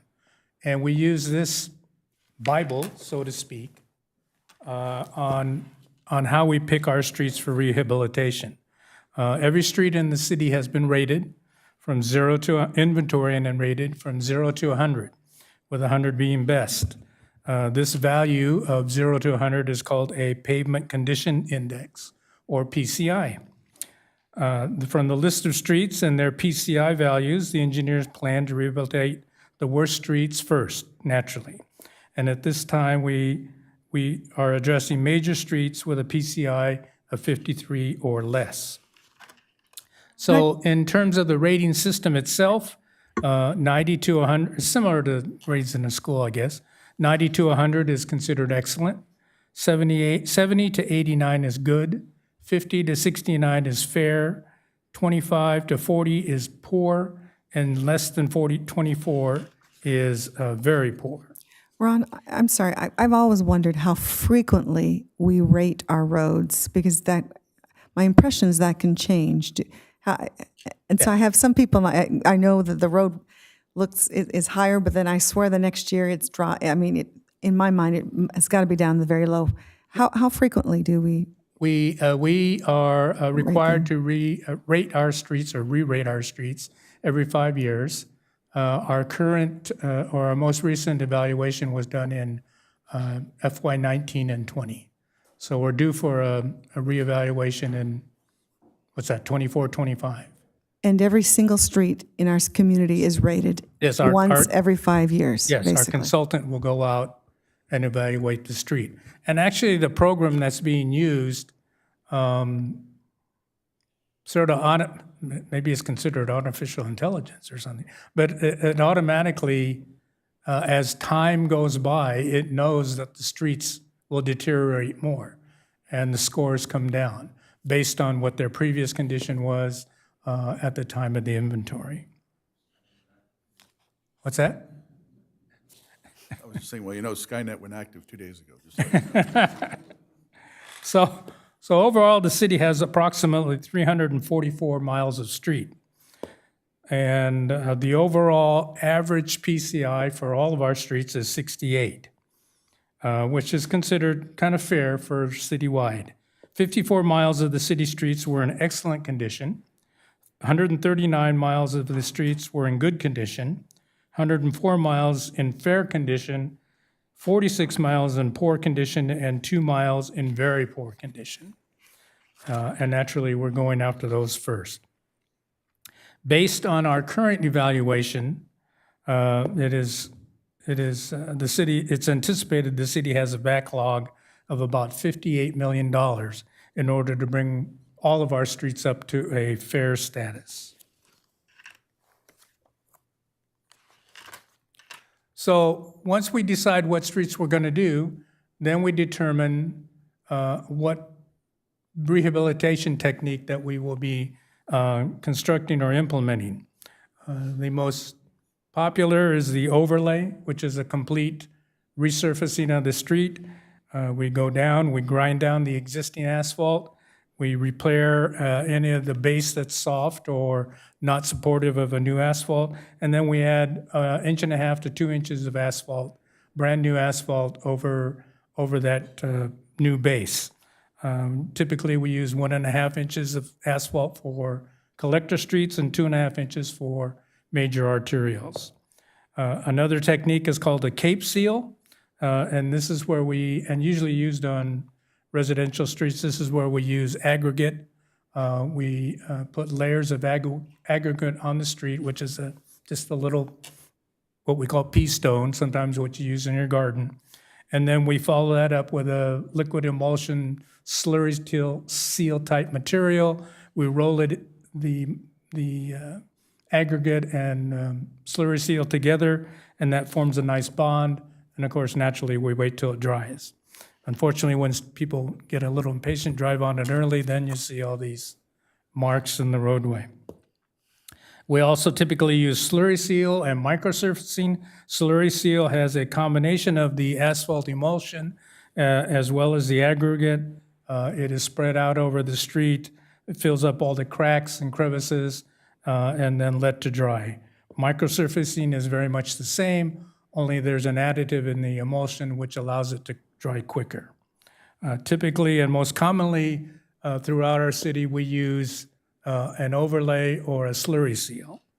But as you can see down at the bottom, the price for a mile for 2.5 inches of overlay is over $600,000 a mile. For a cape seal, it's down to about $193,000. Microsurfacing is about $160,000, and slurry seal is $83,000. So when we are evaluating the street, we try to make the determination to use a good rehab technique, but still make use of all the funding that we get from the council. Now, all these costs don't include the other items included in a street project, which is including repairing sidewalk, curb and gutter, handicap ramps, striping, signing, et cetera. So for major street funding, from about 2008 to 2021, funding for streets and roads projects was minimal, especially major streets, and primarily due to economic conditions at that time until economics got a little bit better.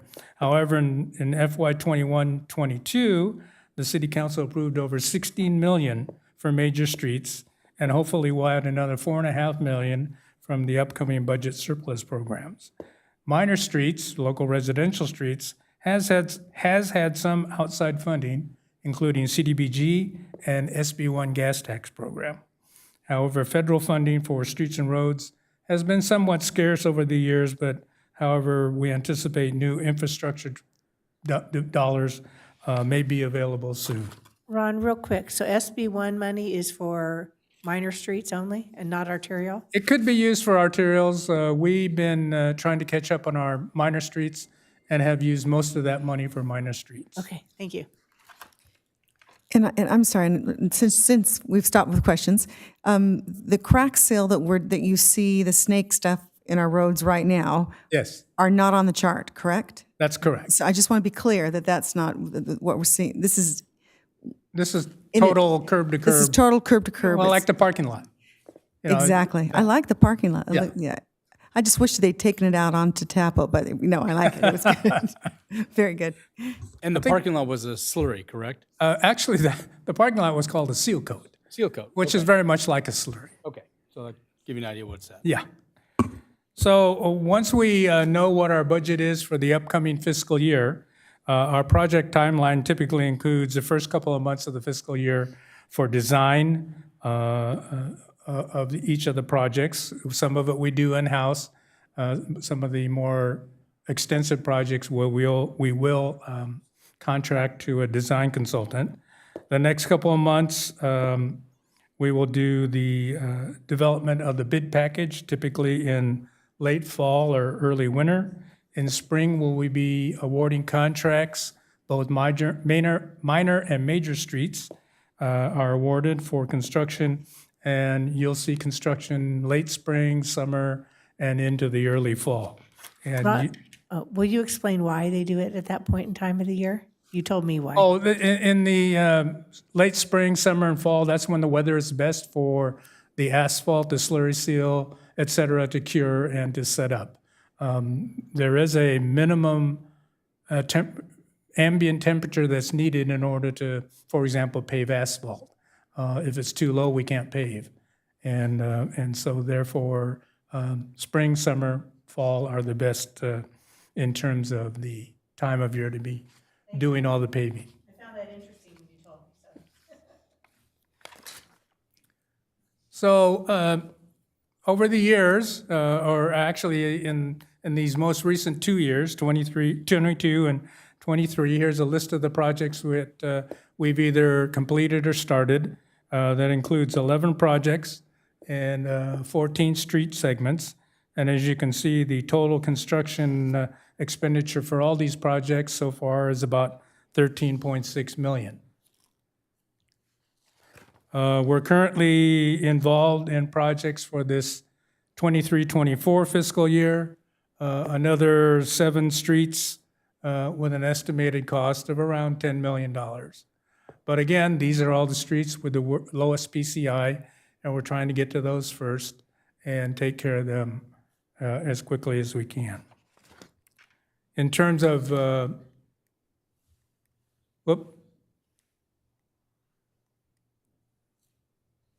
additional potential major streets coming up, another 7 projects are waiting in the wings, so to speak, with an estimated cost of $10 million. However, you know, when we look at all the streets and we look at our PCIs, et cetera, the priority is where does the council member live and when can we pave that street? Not that we remove the tree stump right away. Okay, he's joking, by the way. He's joking. But my cul-de-sac does look great. Oh, okay, that's good.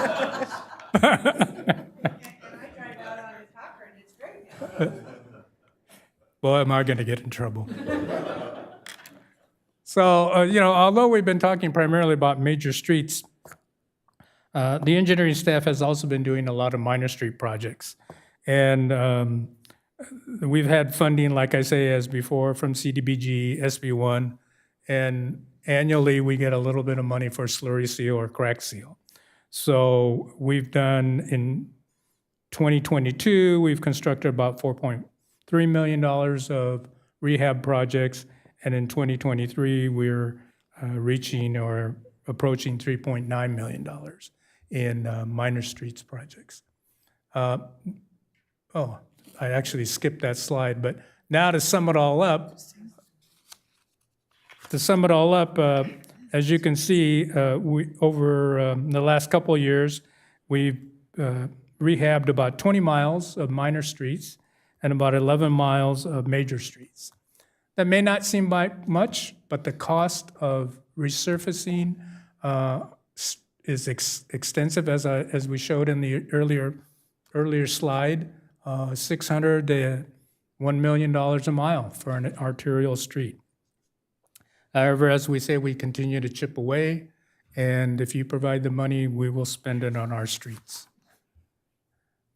So just to end, we've got a series of quick before and after photos. Here's Cochran Street. See how all beat up it is and everything like that. And afterwards, with the new pavement, striping, et cetera, it looks real nice. Another section of Cochran Street.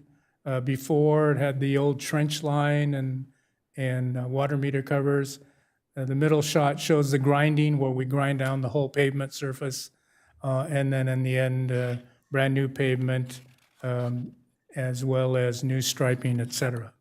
And the water cover is still there. I had to really look for it. Yeah, you do have to look for it. I was afraid you covered over it at first. I was a little worried. Madera Road, I believe this is up south of Los Angeles Avenue, similar. Everything looks nice, especially as it compared to what it used to be.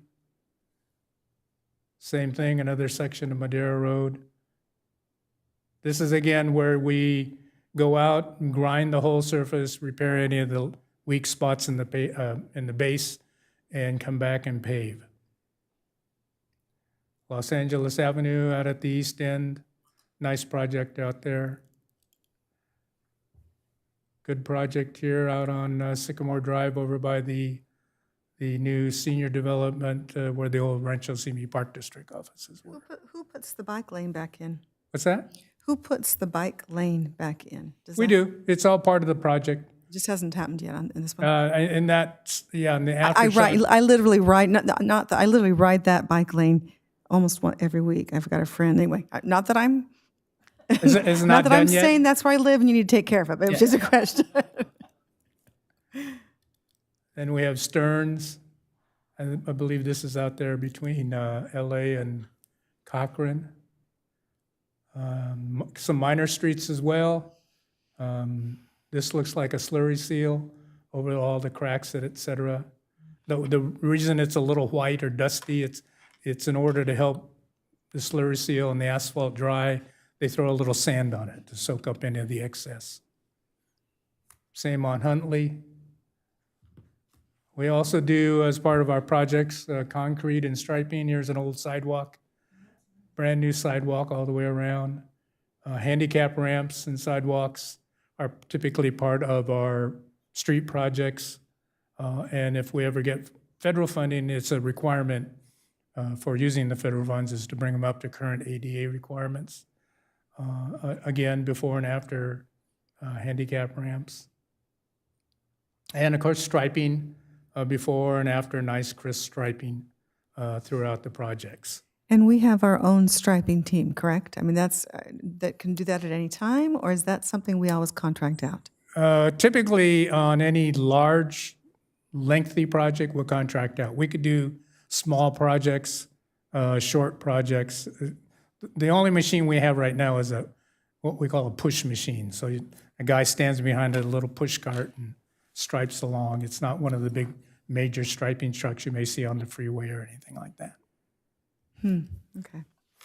And they are quite expensive to buy. So. Can you rent them for a month or two? I don't know if anybody rents them, but I think the contractors are probably most cost effective. And you know, they've been doing it for years. They have all the materials. They have all the skill. It's in terms of doing it in a And I guess efficient part of the manner. reason I'm asking is, I mean, so I think we have roads that needs to be done that are not slated for road improvements right now. That's correct. And our traffic engineering staff is finalizing a list of the worst streets that need restriping, and we are looking at, and I believe even the city manager is looking at some, maybe budget surplus money to add to the pot of money so that we can restripe a lot of these faded roads. You'll see that at the next meeting. Okay.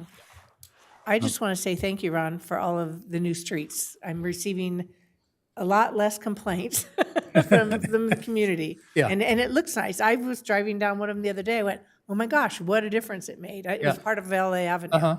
So it really has made a difference. So thank you and your crews for everything you're doing. Oh, the engineers are doing a great job. They know that we've been behind. They've been working hard to get these projects out as quickly as possible and do as many projects as they can throughout the fiscal year.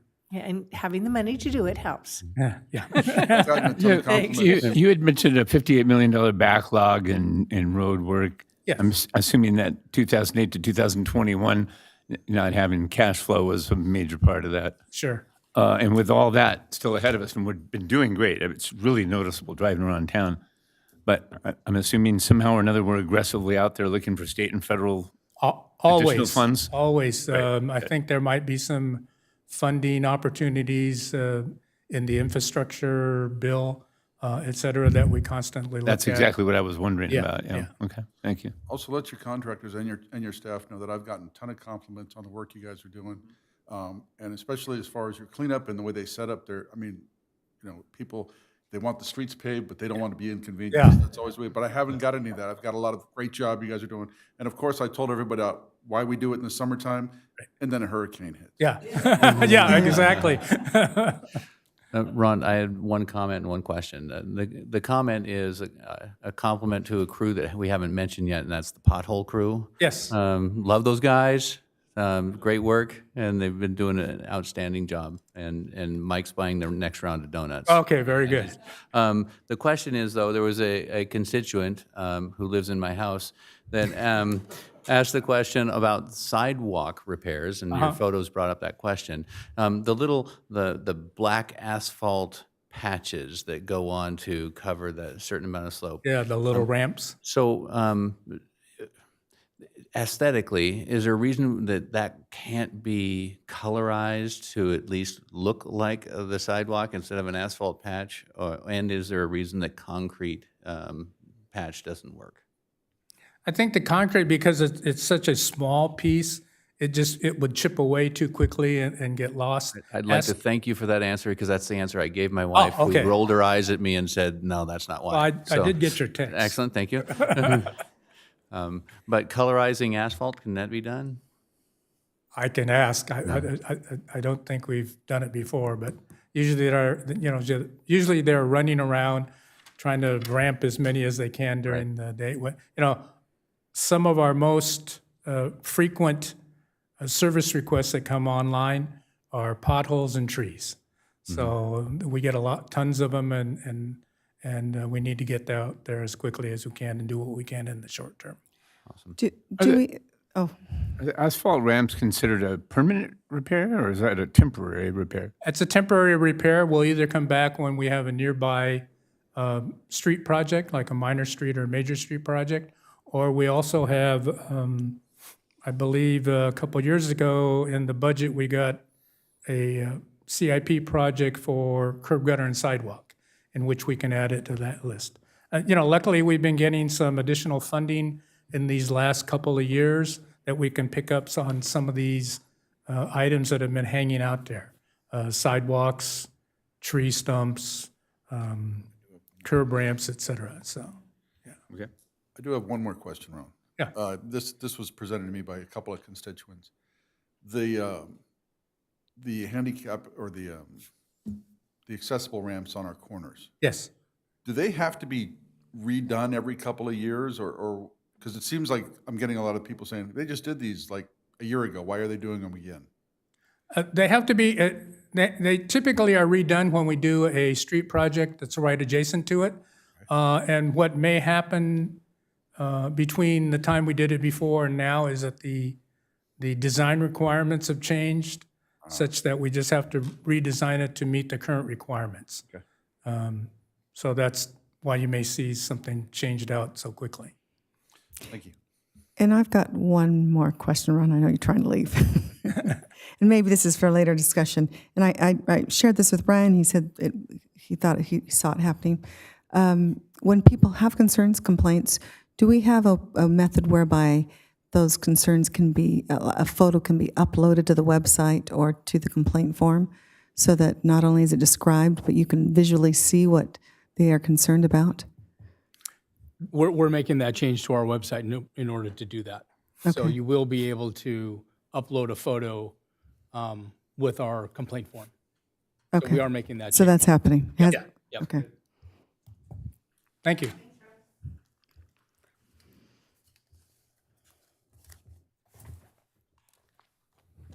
Mr. Mayor, members of the City Council, next on the agenda is item 3D, presentation by City Council Member Elaine Litster and discussion regarding a proposed Civic Center amphitheater.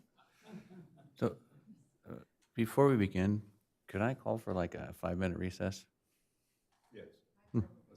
Yeah, okay, thanks.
Now back in session.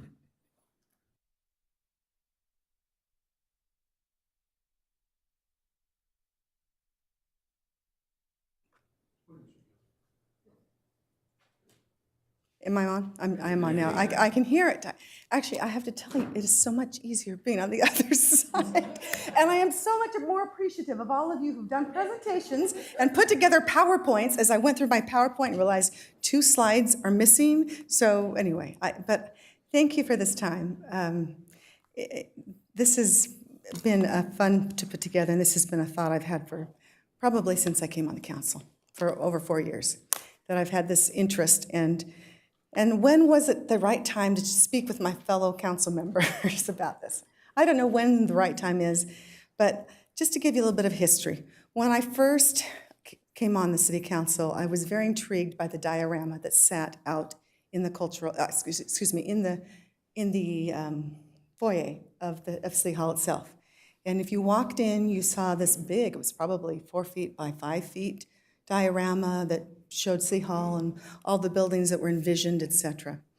It has since disappeared. Nobody knows where it's gone to, or nobody's telling me, Brian.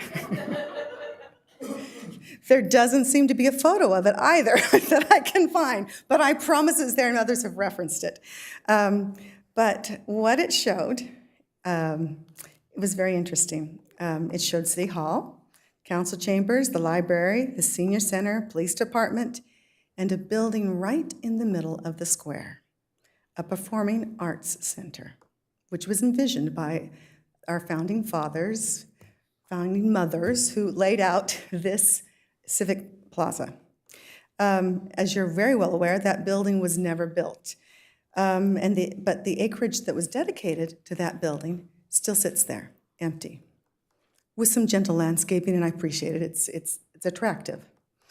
I understand, though, the Performing Arts Center, although a wonderful feature for a city, would be very expensive to build, and expensive to maintain, and expensive to operate. And I suspect, oh wait, I've got to see if I can even make this work. Doesn't work. See, this is why I don't like to be on this side. Okay, how come it's not working, guys? I'm pushing my button. Angelica, is there a magic button that I need to be pushing?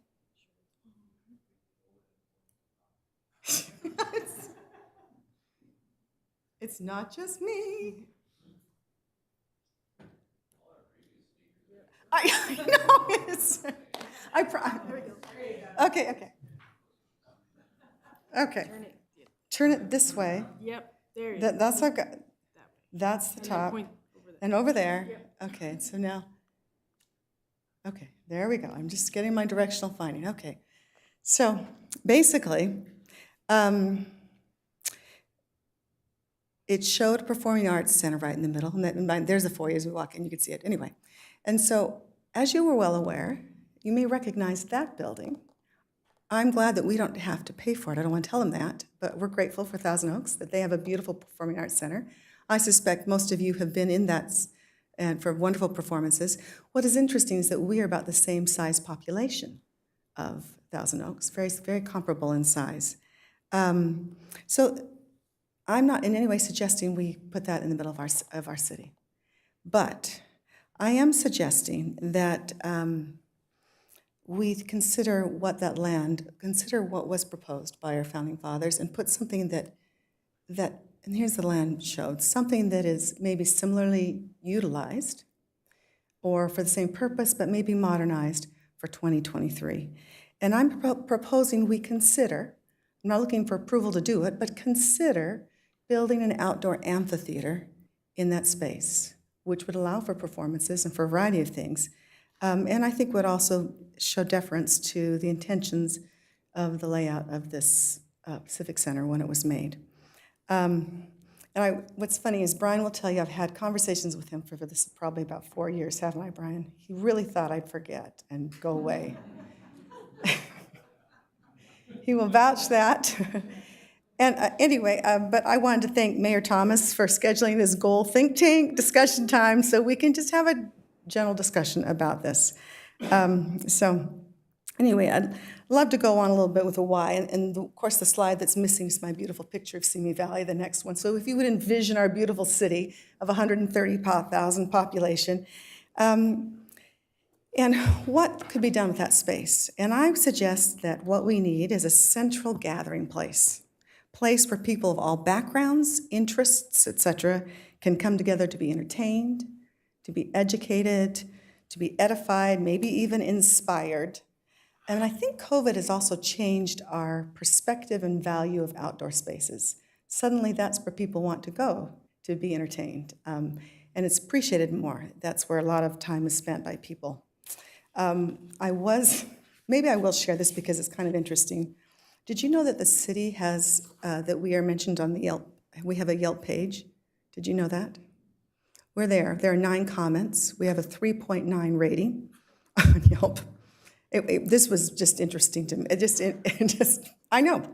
And there was even, I thought I would share, just because it was a bit amusing, the comment that one of the reviews that we received on Yelp. Why not?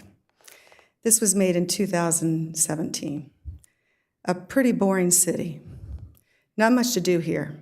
I had about 3 hours of downtime here while waiting for an appointment. There really wasn't much that I could do. I walked over to the city center, and I found a bunch of restaurants and stores. There was a Kohl's, Pavilions, a few restaurants, 7-Eleven, Starbucks Coffee Bean, Jamba Juice Pizza Hut, and some more. I probably won't ever return to the city, as it was just extremely hot and there wasn't much to do. I do not recommend coming here. Also, if you're going to the Ronald Reagan Memorial Library, I wouldn't visit Simi Valley first. The library isn't even in Simi Valley, but about 10 miles outside of it, near Moore Park. So I just figured you ought to know what is being said about our beautiful city. Anyway, obviously that's one crazy person. But the point is, of course, that he visited our civic center and didn't see this beautiful amphitheater where he could be entertained. But I'd love to chat a little bit about the wonderful things that we do have in the city. So we are blessed with a clicker that doesn't work for me because I'm not pointing it the right way. There we go. I am so glad I don't do this regularly. I just want you to know, Ron, I have so much more appreciation. Sheesh. Okay, so we're fortunate at the Cultural Arts Center, which seats up to 175 people. In their main theater, about 78 downstairs in their multi-purpose room. And I will say the city showed a lot of foresight in purchasing the Methodist Center, schoolhouse, temple, funeral home, whatever it was at the time, and turn it into the space today. It was very interesting speaking with historian Pat Havens, who she talked about Reverend Ralph Lee and his vision to build this building which towered over the agriculture next to it. Can you imagine that being built when there wasn't much here at all? And it was just really an icon in the community. And so I want to commend our forefathers who had the foresight to preserve it and turn it into that beautiful space that we have. But again, it seats 175 people for a city of 130,000. We have 4 high schools, which you will get to see. We have Santa Susana, which has a beautiful theater that seats 422 people. We have Simi Valley High School, Royal High School. Notice Royal High School is prominently displayed, Dee Dee. And they are all remodeling their multi-purpose spaces for performances for the high school, et cetera, and those will be beautiful. Under the direction of the Rancho Simi Recreation Park District, Simi Valley has 37 beautiful parks. Rancho Simi Community Duck Park, Rancho Simi Community Park, which we often call the Duck Park. Let me use the correct names because I don't know the correct names. At the Duck Park, there is a small, grassy, outdoor bicentennial amphitheater built in 1976. It has no electricity, and so generators are brought in if they want to do something to power amplification or music or something. And I have actually attended several events in my capacity at that event. I went to a Wag Your Tail dog gathering. There was an anti-drug Let's Come Together program that was done by the New Beginnings Church for the community. So it is utilized, but it was made in 1976, and it's described as I shared. It also has very interesting, this is on the side of it, and I'm sorry you can't see it up close, but it has a historical donor plaque that's embedded on the wall. And it's so fun to go there and read all the people and entities that contributed to the success of this outdoor amphitheater. A1 Rubbish is the very first one listed. There are individual names of donors. There's even a scout troop. There's churches. Clearly, it was a community that came together to build this, this space. Now, what's missing is the next slide, and I apologize. I don't know where it disappeared to, but Rancho Simi Recreation Park District does list amphitheaters on 2 or 3 of their other parks. Basically, that's what they call something that has a few stairs with grass on it. And I had a lovely picture of one. It's stairs with grass on it, but they're beautiful. They've also invested in a traveling stage so they can elevate people for art, something in the park if they're doing a concert in the park. But nowhere in the city is there a space that is specifically dedicated to the purpose of a large group gathering. I do want to commend, while I'm here, the Rotary Clubs, the Kiwanis Club, those who found ways to put on festivals and events in the parks, such as the Cajun Festival, Happy Face Hill Festival. I know we've had the Nottingham Festival that was here at Lemon Park. There have been ways to bring together people, and I appreciate what they've done. Even, and I understand, there was, Hummingbird Ranch was used for a festival, although I understand that may not be allowed anymore just because of the number of people that were attracted and fire, security, safety issues, et cetera. But anyway, just to kind of give you a summary of how we can gather, how we try to gather in our city. So I am no historian, but I'm just giving you kind of a little layout of what we have right here today. But let me give you a little bit of my understanding of how our city is developed. Originally, City Hall and the courthouse were located at 3200 Cochrane Street, which is where the YMCA is now. The police, as I understand, were started in a trailer behind that, and soon moved into a portion of City Hall. Eventually, City Hall was built where we gather today. The county built the library, we built the senior center. I'm going to talk more about you, Brian, later about that. We're getting there. The DMV, Kaiser, Boys and Girls Club buildings, which we own, were built and are used for various things now. The police headquarters was built in 1998 when the Northridge earthquake badly damaged the Cochrane space, and that's when that beautiful facility was built and they moved over. So back to the area in the center of that configuration. Years ago, Kay Fluke formed an active group that raised funds for a performing arts center at the Civic Center. I don't know much about it. What I know is that these efforts occurred early in our history and before some of these buildings were built. That vision ended with her death. And I don't know what happened to the money, I'll be honest. I have no idea. Maybe Brian can tell us. I don't know. That was before your time, too. So a gazebo was eventually built on that central location, but over time, it rotted out and it was torn down. So in 2003 or so, we actually expanded the senior center and talked about adding a second story to City Hall. And Brian Gabler, Mr. Brian Gabler, was charged with seeing that it get completed. And I must say, we have an outstanding senior center. Thank you, Brian, for your efforts in making that happen. And truly, I think our senior center is second to none in the area. It truly is. And so here's an architectural drawing from the period. That may have been 2002. Here's a sketch from 2003. If you look closely at it, in fact, this is where I could be using my pointer, but you see where, dang it, I love my pointer at the, is there a pointer up here? It's okay. Oh, that's way too high tech. Okay, there. Thank you, Dee Dee. So if you'll see, if you look closely, it says recreational amphitheater area. Isn't that interesting? In 2003, that was the vision. And so distinctly, it was labeled for that purpose. And that was, what I found particularly interesting as well is the LA Times article that was also came out in 2003. What's so fun is the history of this. This is 20 years ago in 2003. And I'm going to read parts. Oops, wait a minute. I got away from it. Sorry. I am no good with this pointer. How do I go back? It's supposed to go back. There we go. Okay. Keep my finger off the button. Okay. So I'm just going to read little portions of it. Simi Valley plans a $22 million civic center expansion to more than double the size of its city hall and adjoining senior citizens center. So if you skip down, a larger city hall would provide offices for employees from the city's community services, environmental services departments, who now work in a second building a block away. So they worked in Kaiser, as I understand, and they've moved over. Now everyone's together. And Bill Davis says, Mayor Bill Davis, we decided to move those people into the same building so we can give our constituency one-stop shopping. It's obvious this all needs to be in one building. It's better for the city personnel and for the general public. And so that was 20 years ago that this happened.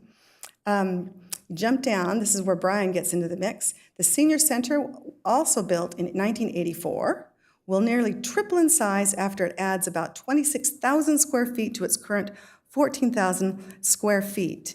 And then with the baby boomers now coming along, there's going to be a big jump in the needs of local seniors through 2020. Isn't this like a time capsule? She's talking about us, guys. Said Kathy Medley, the center's senior services manager. We really needed to expand. And so you read further down, we have Mayor Bill Davis. And interesting to last weekend to have attended his funeral, or his memorial service at age 95. And here he is coming back to speak to us today. Seniors are the fastest growing portion of the population. They're living a lot longer and they're very active, said Davis, 75. And so thank you, Brian, for making that happen. But notice the next paragraph highlighted in yellow. The redesign of the outdoor courtyard calls for improving an amphitheater, a grassy area used for outdoor public events, and adding gardens, fountains, benches, and walking paths to accommodate the larger facility and the amphitheater. Oh, wait, they didn't put that in there. To accommodate the amphitheater, 419 parking spaces will be added, including 20 for handicapped visitors. Okay, maybe it was referring to elsewhere, but I just had to add that. And then it goes on, talks about there's an economy of scale by doing all at one time, said Assistant City Manager Brian Gabler, who's overseeing the project. He estimates the city will save between $3 million and $8 million by doing the project simultaneously. I know Simi Valley expects to issue certificate of participation bonds this summer to provide long-term construction financing. Anyway, I thought it was just fun to see where we were 20 years ago. So, back to today. I would like to see the vision of that time come to fruition. An area that can be enjoyed by our senior population, an area that can be accessed by our library patrons, an area that can be extension of the wonderful offerings of the Cultural Arts Center, an area that enhances our police department engagement with the community, an area that brings people to our civic center. So I'd like to just briefly chat about maybe some design possibilities. It's surrounded by attractive city buildings. There's some of our city buildings. We walked down that space to come in here today. I suggest the amphitheater shouldn't clash with the current design surrounding it. However, there's an opportunity for this amphitheater to be a beautiful showpiece in our community. I will tell you, I've spoken with a couple of architects. And they have been very excited. In fact, I spoke with Herb Nadler, which is a world-class architect, who did actually give me a drawing of something that could go here. And he was excited about some possibilities here. I'm not going to show that today because it's not, we'll see in time. But he world-class in what he's designed and done, and I can give you some of his credentials. But I also just spoke recently with esteemed Simi Valley architect Robert Matola, who is the president of RM Designs. And he brought his entire design team down to look at our grass and to walk it and to see it. And they were excited about what could be done. And he too has offered gratis to the city to at least give us some design possibilities, pictures. Obviously, if you ever build something, it takes it right beyond that. But he's willing to do that for us. He's lived in Simi for many years. He has built many, many homes here in Simi Valley. He knows his community. He knows what we are, who we are, what would fit. And so, anyway, he would love to come up with some thoughts, some designs. But the reality is we could choose whatever we wanted. I mean, that's what we could do. I just threw some things, not that I would necessarily choose, but just kind of some interesting thoughts just for fun. If I can get this to advance. I promise I'm pushing there. Okay, oops, and then it's slower. I'm sorry. Okay, here's the AMP at Dant Crossing, Kentucky. It seats about 2,000 people. Not saying I'm suggesting that. These are just throwing ideas. I'm not suggesting anything. The next one is Sandy AMP in Utah. This one seats 2,700. 2,000 seats and 700 on the grass behind it. This next one is Moody Amphitheater in Waterloo Park. Oops, wait, come on. Please advance. Here's the Moody Amphitheater in Waterloo Park, Austin, Texas. Again, just I'm showing the different designs. In no way am I advocating any of these at all. Just to give you an idea, the different things people have built and people have done. Oh, and again, go back. Here's Walnut Creek Amphitheater, Raleigh, North Carolina. This one actually seats 5,000. It has some of the blocky look that our architecture has actually in our community. I'm not advocating it necessarily. This one seats 5,000. The Starlight Bowl in Burbank, some of you may have been there. That one seats 3,000, 2,000 on the grass, and then 1,000 up front. And that one opened in 1950. So, okay, what is my vision? And you may have a vision too, just to share some thoughts. Basically, I would like a professional stage with professional lighting and sound, taking you back to the space, just so you can just envision. Constructed in such a way that neighbors to the north and far south are not inconvenienced, because obviously there are neighbors to the north, but that can be done in the appropriate way. Ideally, I'd love the space to be designed so that it be contained, so when appropriate, you can have ticketed events, and so you can actually charge money for concerts or whatever the venue might be. Or if we want something that is a free event in tune, it can also allow for free events for our community members. I'd also like it designed in such a way that it could be protected from inappropriate uses. I'm not sure I want, well, I don't need to go what those might be, but you know what I mean. What size? That could be determined. Again, we're talking about 4 acres that sits in the middle of our civic center. Personally, I envision something ranging from 2,000 to 4,000 people, but again, that could be a total discussion. For instance, Simi Valley High School, when they have their graduation, they set up 5,000 chairs to accommodate the parents and those attending their outdoor graduation. Could this be used for graduation space? Very possibly, who knows? One of the issues, which makes it why this is particularly unique, is that whenever you have events, you have to park people. People have to be able to get there. In fact, interesting, if you remember, we had the BMX discussion a while ago, and my discussion with Mr. Dan Pernick about that on the side is he said, the real expense is not necessarily in the track. Some of it is the amenities that come with it, all of the parking that you build to go with it, and the concessions or whatever. And so one of the advantages we have, of course, is that you already have parking around our civic center, and it could be utilized evenings, weekends, whenever, when they're virtually empty, free. I did one Saturday a couple of years ago walk around and count every single slot. Anyway, this has been kind of an interest of mine for a while. So you'll see how many we have. And this is not counting the police parking behind the bars. I just want you to know, Chief, I did not go in behind the area. It's not included in the count. This is public police parking.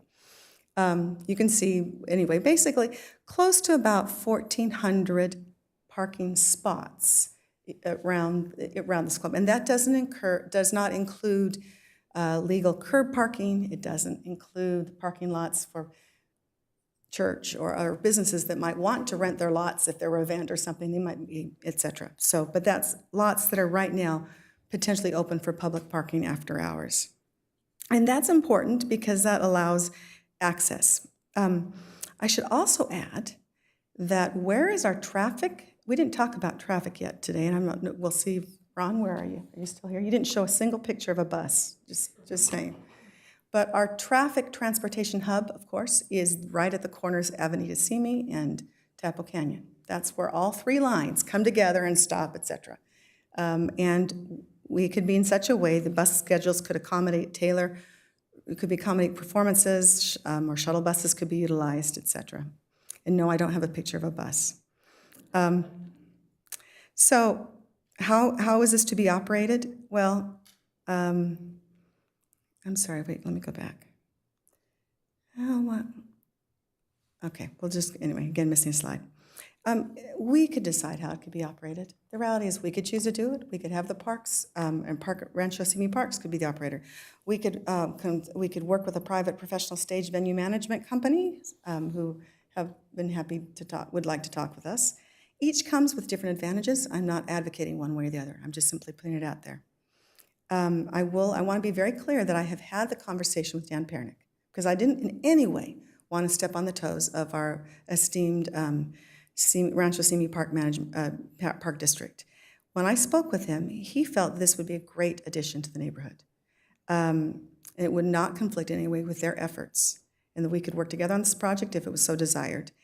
And I should add, it was actually Dan that reminded me that he worked for the city 20 years ago in 2003, and he vaguely remembered that that there should be plans from this. So I thank Dan for reminiscing with me and anyway helping me go down that trail. Anyway, the center of our civic plaza should be just that, the center of our community.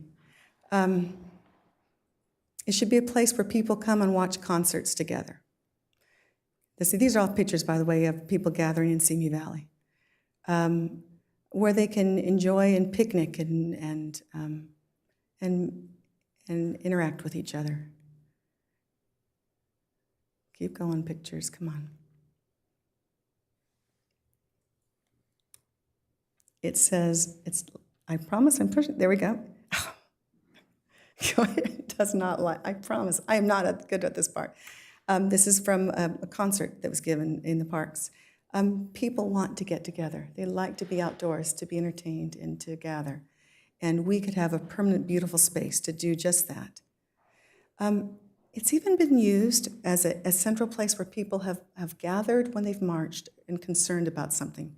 This was a picture from, as you well know, about 3 years ago when people gathered and they were concerned. It's even been used by our wonderful police department. Do you recognize what this is? If you look closely, you'll see the yellow caution tape. And that was the canine. This is a demonstration of our canine dogs. National Night Out. And where is it used? Right in our amphitheater. And that's where it could be utilized in a beautiful developed space. And it would just be a place to welcome community members with our National Night Out, an extension of our police station. So I really don't have too much more to add. I really believe that this property belongs to the people of Simi Valley. And I'd love us to consider making it a space that residents of Simi Valley can all use and enjoy. I will tell you that there's a team of people who feel the way I do, who would be happy to consider creating a foundation to work to make it happen. I haven't organized that because I didn't feel it was appropriate to do so until I sensed that there was some support to consider it with my colleagues. So that's my ask this afternoon, is that not to commit to building an outdoor amphitheater, but to approve or allow exploration of the project. And so that's what I'm asking you today. Any questions? I didn't know you're supposed to have a slide that said questions at the end. Sorry, I should have had some PowerPoint training from our experts here. Any questions, any thoughts? I have a rookie question. Sure. What's a normal process for something like this moving forward? Is create an exploratory committee? And you mentioned coming up with a foundation. What are next steps in doing something like this? Well, and I think that's a good question, Rocky. And that's one too that maybe I direct towards Mr. Gabler, because I mean, I can envision certain steps, but I would love to know what the city would, if we were to do or consider this, what would be the best path? So I would think the path would probably be, one, we would need funding. We would need to hire And I know you have gratis people that would do it. Sure. However, I would want to acquire an architect to come up with the conceptual ideas. I think, but prior to that, we'd probably need some indication of what needs, I'm stumbling, but give me a second here. You would need do we need changing rooms? Do we need restrooms? Do we need a green room and Well, back? and I will tell you, and Brian, and that's where, in my mind, an exploratory committee would get together. Maybe it's two of us to discuss with the city, because it could be done that way too as a small committee. And I'll come back to you, Brian, if you don't mind for just a second. Sure. Because initially, and you're not getting the full proposal of all the things I think we should have, which he's exactly mentioning, everything from orientation, the access points, which I could tell you what I have envisioned, but I didn't think this is the time and place. But how do we build concessions into it? What size do you want? How big does the backstage access have to be? There's a 100 list of things that we could discuss as a group. I think once you kind of get a consensus maybe of your thoughts of what size we want this to be, you're right. You would need to hire or put out to architects to show, just to get conceptual ideas and see as a body whether we even like them. We don't, obviously it has to come before us to even approve before we take it beyond. What Brian also mentioned was funds. Obviously, what he started to mention too is just the funding mechanism, et cetera, if I'm not mistaken. Yeah, so you would come up with a, I'll give you an idea of when we worked with the senior center about expanding that. The Council on Aging gave us ideas of what do you want in the expansion, and we got a laundry list and a wish list. We would start with that wish list, and then I would want to do an RFP to get an architect to take those ideas and say, okay, now these are the constraints that we have. It's 3.5 acres. It's here. The sun sets that way, it rises over here, the wind blows this way. How does that all function conceptually, and come up with some ideas, and really kind of narrow down a ballpark cost of what we'd be looking at as well. Just to kind of give the council an idea of, as we continue to go forward, what type of financial commitment are they looking at? And if I might add to that, Brian, thank you for sharing that. I would say with that list and with I think you have, this is the smallest it could be, and at this price you get this much. This is the grandiose it could be, at this price you get this much. And then the discussions had, well, what is really most important to us? What are we willing to spend? I will say there is another slide in case it came up, and I suspected it was going to. Oops, wait, there's my last picture. I was supposed to show the Simi, I am no good at this. Simi Central Amphitheater, okay. There's the space. The picture I was going to show you though, is really, how do you do this? And it can be done in a variety of ways. It could be done strictly with donations, entirely. We could say, we like it, but we're not paying for it. It could be done with grants. It could be done with corporate sponsorships. It could be done with a foundation that has to raise all the funds and do it to bring it here. It could be done with a public-private partnership where maybe you have maybe the city with the land, you have the foundation that works on it, you have the events company that will put in the sound equipment and manage it, et cetera. It can be done that way, for instance, and we'll pay for that. You look at a voter-approved bond measure. I would I would not do it without, if we're going to go that route, I would want it to be voter-approved because I don't want us to obligate our taxpayers in any way. The magic money tree is really my favorite way to pay for it. I second that. Don't you? So, anyway. I just want to say real quickly that you're correct. A subcommittee of the City Council of 2 members would not be subject to the Brown Act. So that would be an answer to your question, Rocky. Yeah, and sort of the gist of that is you and I have had discussion about arts, and that for me, arts is not a fully unfunded or donation-based operation. It should be something that's viable, and I would like to see, and I guess it goes at the edges of how big is it and that sort of thing, but I want to see how it's sustainable. What business model can we put in place? And then when we start talking about business models, now we're talking about the city potentially running a business, or maybe it's a cultural.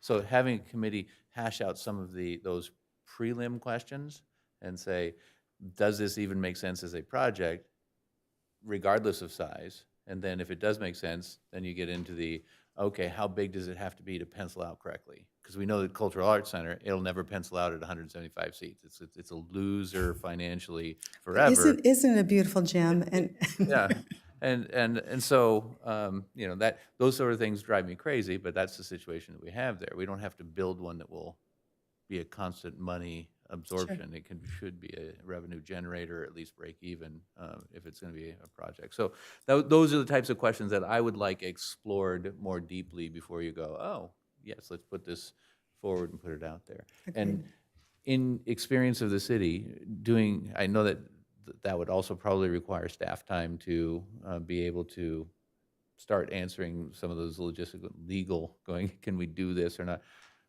Do we need to approve some sort of funding to put together an exploratory committee? Or is that just going to be absorption of staff time? So there's a couple of different ways you can do this. Staff doesn't have the expertise, and I'm not sure. Staff doesn't have the expertise to tell you the economics of a project like this. There are plenty of consultants we can hire that can, and they can tell you what concepts would work, how you would, the type of seating you would do, and it depends on what type of talent that comes in and everything else.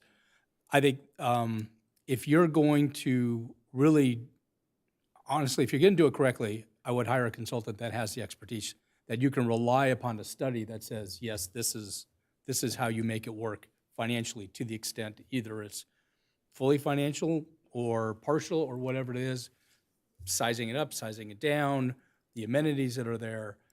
I think that would be probably the best approach to take. There's a lot of, you'll get a lot of opinions in the community.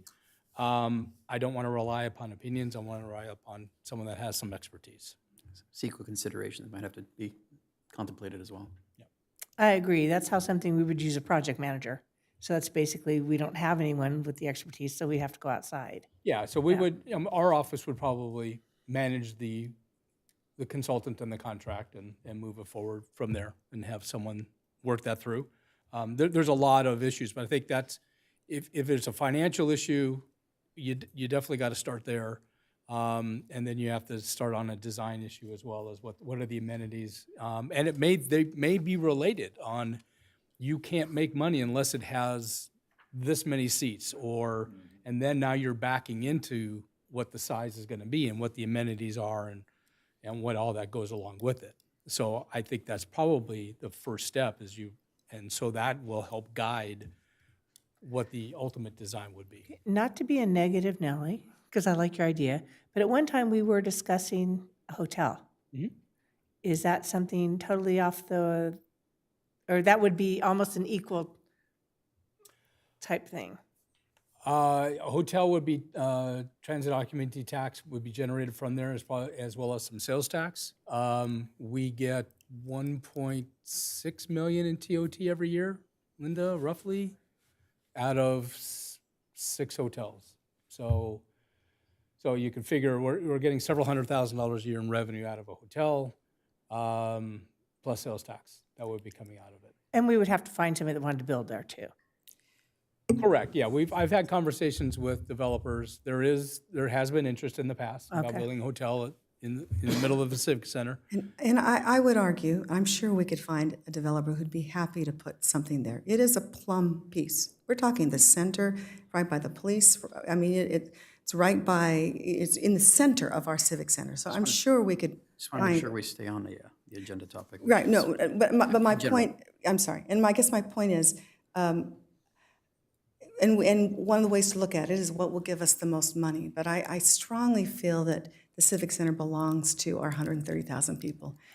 Yeah, I'm not solely focused on the money aspect. Right. I just wanted to I knew we had discussed that in the past, so I wanted to bring And that my up. recollection of that discussion too was, as a body, we wanted to know what size banquet facilities they would have. Yes. Because we wanted a gathering space. I love your idea, just in general. I love the idea of the amphitheater that's been there. I didn't realize that's what the original design included, so this has been very interesting. Well, it's interesting because you said we want it, but we don't want to pay for it. In 1986, in the November ballot, there were 2 ballot measures on 1986. I think it was 3A and 3B, maybe. The first question was, do you want a performing arts center here in Simi Valley? The overwhelming response was yes. Do you want to tax yourself X amount of dollars every year to pay for it? The overwhelming response was no. So, That's and why, I can understand that. and I that's don't why like to you pay don't our have a- taxes. That's why you don't have it out there. Yeah, and so clearly, yeah, so there's a desire to have something of that nature, but way to do it that isn't on the backs of people, but they can enjoy it, is my mind question. I know he blames the people, but I blame the assistant city manager at the time. Oh, And yes. That's probably what it was, but. Such a loser. You should have had some vision, right? Yeah, I mean, as we get into the questioning of viability, I think of things like, gee, would I build an open-air mall in Simi Valley with all the winds that come through? And that, wow, okay, that didn't work out as well. And would I build an open amphitheater in the middle of Simi Valley? Well, it's not going to be up on the hill. It's going to be right in the center, just to be very clear. So maybe we should avoid Hillside for our amphitheaters. Just- But with that, a consultant that would come out and say, hey, you got to consider X number of nights. Absolutely, and I will tell you, when I initially had the conversation with Herb Nadler, when I went into West LA, sat down with their architects and their crew, and they literally have built some amazing things around the world. They were very much focused on direction of sound, wind, sun, all of those issues that are and they came up with a drawing that they felt took all that into consideration. So you're right, all of that needs to be explored. I would say if the council wanted to explore, I think the first step was you can authorize staff to go, we can issue an RFP for consultant services on an economic analysis of what it would take to do something like this. And, size, cost, amenities, and what that would take. Forget about the design part, just doesn't make economic sense. I would be in agreement with that. So we're not asking for Do we have to cost. agendize it? Yeah, no, we're not asking for costs. It's Okay. just we can put together an RFP if the council wants to do it, and we'll bring back what we see as a successful bidder, and if you want to let a contract, you let a contract. And just so I understand that, Brian, the RFP would be to ask for someone. Study. For an economic study. Okay, Economic I'm just trying to And understand. whoever has to do that RFP just went, oh, no. But sorry, staff. And could we consider a committee, one or two of us, to influence some of the ask in that RFP? Is that? Oh, sure. More than Because happy I would love to be with one of you, part of that discussion of the things we would like to ask for in that RFP. The matter today is agendized for presentation and discussion, so that would be appropriate. In addition to the direction that the city manager just gave as far as an RFP proposal, that would also be appropriate.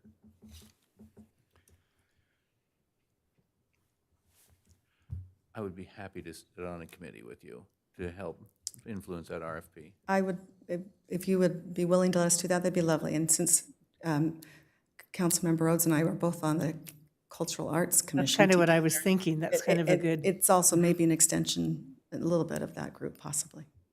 So we would put it out for bid, but we wouldn't contract for that until we got those bids back and then could decide yes or no, we want to do it. Yeah, we would have to, I mean, usually when you go out to bid, you have to make a representation that you have funding available for it. So, but we would have to write the RFP to make sure that is addressed, that it's not a guaranteed contract. But we don't want to commit the city until the city council approves a contract. And It'd be a wild guess as to what the cost would be. you're going to spend probably, I would roughly guess, $150,000, maybe. I wouldn't think more than that. Could be less.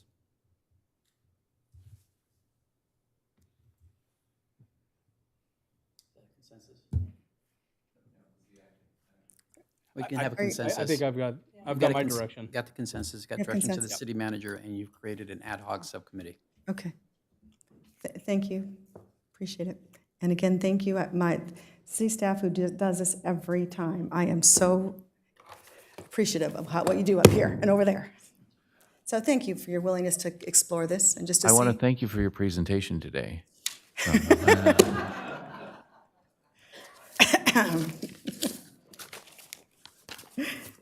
Look forward to working with you, Councilmember Rose.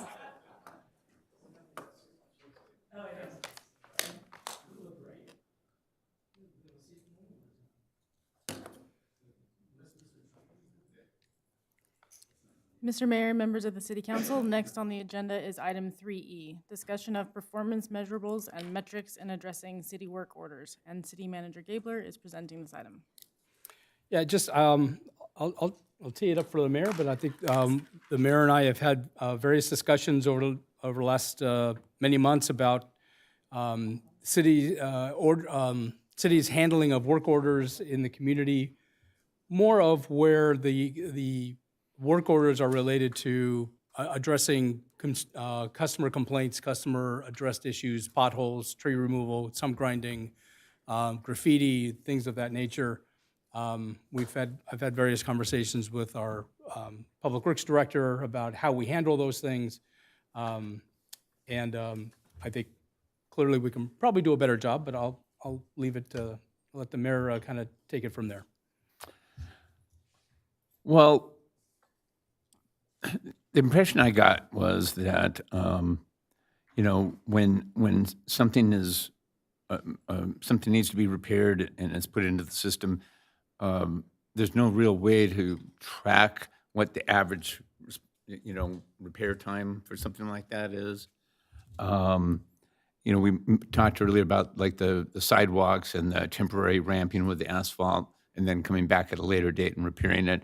And I know that there's a lot of that, and there's probably a budgetary issue. But at the same time, when we decide how much of a budget to put in on that, we should be able to know, where we stand on that. And are we,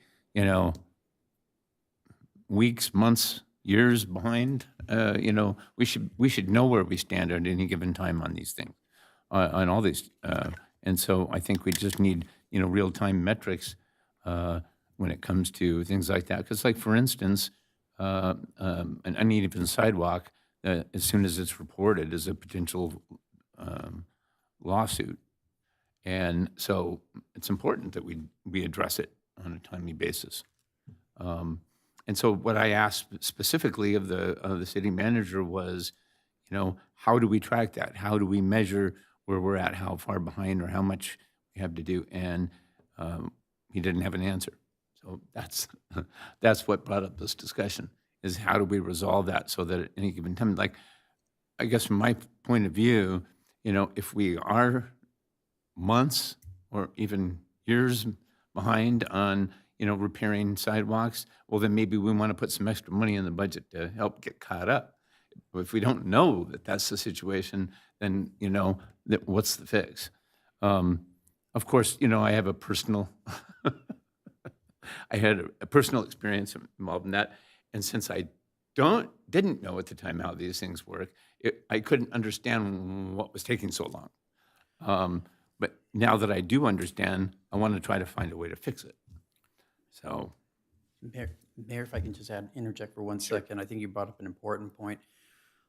Just for the legal parameter, if a dangerous condition of public property is identified, it is important for the city to respond in a timely manner, as in a reasonable amount of time.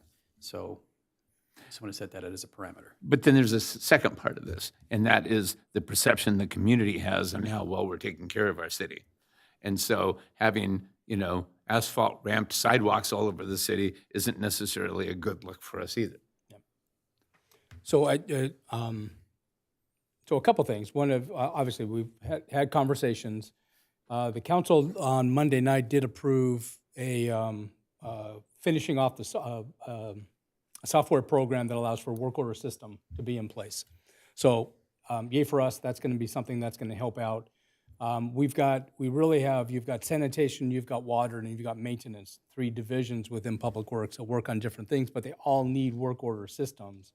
So we think that we've hopefully got to the point where we may be able to solve having a work order system in place that will allow us to do better tracking of what has come in, what has been completed, and what now we can take off the system and move forward. So Brian, I'm sorry, does this system that we approved work on all, across all department, those It departments should you've be referenced? adaptable, yes. Okay, so Yeah. it would work water, sanitation. It was and originally designed for water and sanitation. We believe we can adapt it to maintenance side. Maintenance as well? Yes. Okay. Will it also, or will we be able to plug in timeframes? We call them service level agreements. So in other words, let's say we get a call in on a unlevel or a sidewalk that's not level. We say within 72 hours, we will be out there and we will do this. And then within 3 to 4 months after that, we will grind it and match it. Is that something we're looking at, or? That's something we're looking at. Okay. Because there's a lot of options we can go. As you know, we got behind on grinding stumps. Well, and I know We it's added- expensive and, Yeah. time So consuming. we put money into into this year's budget to catch up on that. We did add another $200,000 for curb gutter and sidewalk into this year's budget as well. So we've got money in there to do those things. So we're going to do a little bit of catch up. There are options. We can contract out for some of this as well. And that's one thing that we're looking at on sidewalks is there are companies that once we become aware of a sidewalk that needs correction, we notify them. Now it becomes their responsibility and their liability. Okay, I was wondering if Ron has enough people and Yeah. staff Well, to do and- this. And there is a finite number of jobs that we can handle Right. in a week. And when you have an occurrence like we had 2 weeks ago when who knew a hurricane was going to come through, now you probably threw off the schedule by 2 weeks because now you're fixing tree limbs, you're taking trees down that you didn't anticipate. So those things happen. Damage control, those things happen. Any one of those can throw off a schedule. So if we have a backup that we can rely upon an outside contractor to help us through those, that's one thing that we need to take a look at in order to relieve that, so our staff can handle the routine ones that come in on a regular basis or on responding on an emergency basis, and then get back into working on the routine ones. So we're looking at those options that are available to us. And I think they're available. I don't want to diminish the work staff does. They do amazing work. Right, and I don't want to And I know eliminate that's not anybody. the intent of this. But we also have to report to the citizens and make sure we're responsive to them. And so the amazing work that our staff does is not going unnoticed, but there are circumstances that are going to cause the amount of work to get beyond where they can get to. And that's where we need to address that. And some of that's better communication on my end as well, is making sure that we're addressing the right things in the budget at the right time. Well, that was my hope, is that with some type of metrics in place, that we would be able to evaluate where we stand at any given time. And if we see that we are falling behind, that we can take extra measures to resolve that in some manner. But if we don't know, then we're never addressing it. Such matrices and time conditions would help show good faith that the city is trying to do all that it can. Because we all know, Public Works, you guys do so much, and it's unrecognized, and you get the negatives and never the positives. You don't get the thank yous. You get you didn't fix this yet. So I just want to make sure that you and your team recognize that we know that, and that we're here for you, and we'll do what you need to do. Or we'll give you the tools that you need to do. I mean, it could be that, but for one reason or another, there's a whole bunch of, Right. stuff happening, and it becomes so overwhelming that in addition to whatever they're able to do, maybe we need to bring on outside resources to help get caught up. It has nothing to do with whether they're doing a good job or not. It's No, just that, exactly. where do we stand? I mean, we can only do so much, but there's other alternatives, other Right. options that we have. So. I just want to make sure Ron shares that with his people. So, Mr. Gabler, this software program, was it being brought on basically for this purpose, to create work tickets that then were trackable, or? it Yes. just- Okay, and so do we think this system would address most of what the mayor's concerns are in terms of being able to deliver these metrics, or Yeah. is there a tool missing? No, I think this will help us get the tool that we need. I think it can get us there. Yep. I have just a question. I would love personally to sometimes have a sense of, there have been this many requests, and I mean, is there a way that we can get a summary once a year or Oh, you once a bet. quarter that gives us an idea of the metrics as well, so that we can share that and understand what's taking place? 'Cause Yeah, in fact, I'm happy to put that in your boxes. The staff was very kind to give me that information over the last year, so I can give you an idea of what the work they've been doing, and put it in perspective. I mean, Sue's in the audience. She gets the calls weekly of numerous calls of, my tree is down. Oh, I'm you sure know, she this is does, and she gets it happening. from us as well, by the way. So could you See, take right. care of this? And So, so all those start adding up, and that's where, we need a system that will keep track of that. And we haven't, our staff has done a great job with Excel files and access data and things of that nature, but it's not sufficient for where we are at today. No, and my thought too is, there's the complaint. It's also nice to know when it gets resolved. So it's both parts of it, I guess, that would be nice just to have kind of a sense. I was actually going to ask a question similar about this particular piece of software. So in other companies that I've consulted with, and they put in ticket-based work order system, a customer has a complaint or an issue, and they get a ticket number saying, we got it, we're working on it. They could actually then themselves go back in and go, okay, here's the status, if anything, any status has changed. Are we making any of this customer-facing? Yeah, I was going to say, I don't believe it's not outward-facing, it's internal. Yeah. Yeah. Okay. But that would certainly generate the reports that Councilmember Yes. Blitzer was talking about, which is, And those were reports that we can provide to the council. But if each service request or a ticket was created and then that ticket was then closed when it was completed, then you should be able to go in on any given category and evaluate what your average Yes.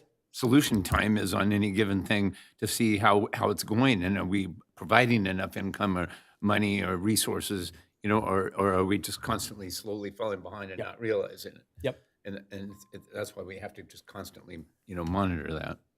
And although I think this is going to be very helpful, it is still possibly potentially subject to disclosure through discovery if we ever actually do have a case. I just want to throw that out there. I'm sorry, explain just a little bit more what you're saying. Sure, I'm just saying, I'm just trying to understand. You're saying that if all there- of this is public records could make the request. and it could be subject to discovery if we actually have a case. So I'm optimistic that it'll show that we're acting in good faith, responding on a timely basis. Oh, so you're saying this could be helpful for that process? That's right. but it Thank could you. also be, yep. Got it. Okay. and not that it ever happens in our city or in any organization where they say if get more money, it'll solve the problem. We can now track that. Say, we gave you more money. So That's one way of looking at it.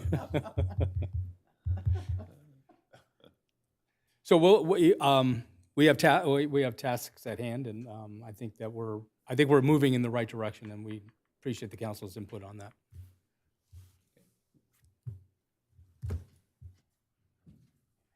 Looks like we have completed our agenda for the day.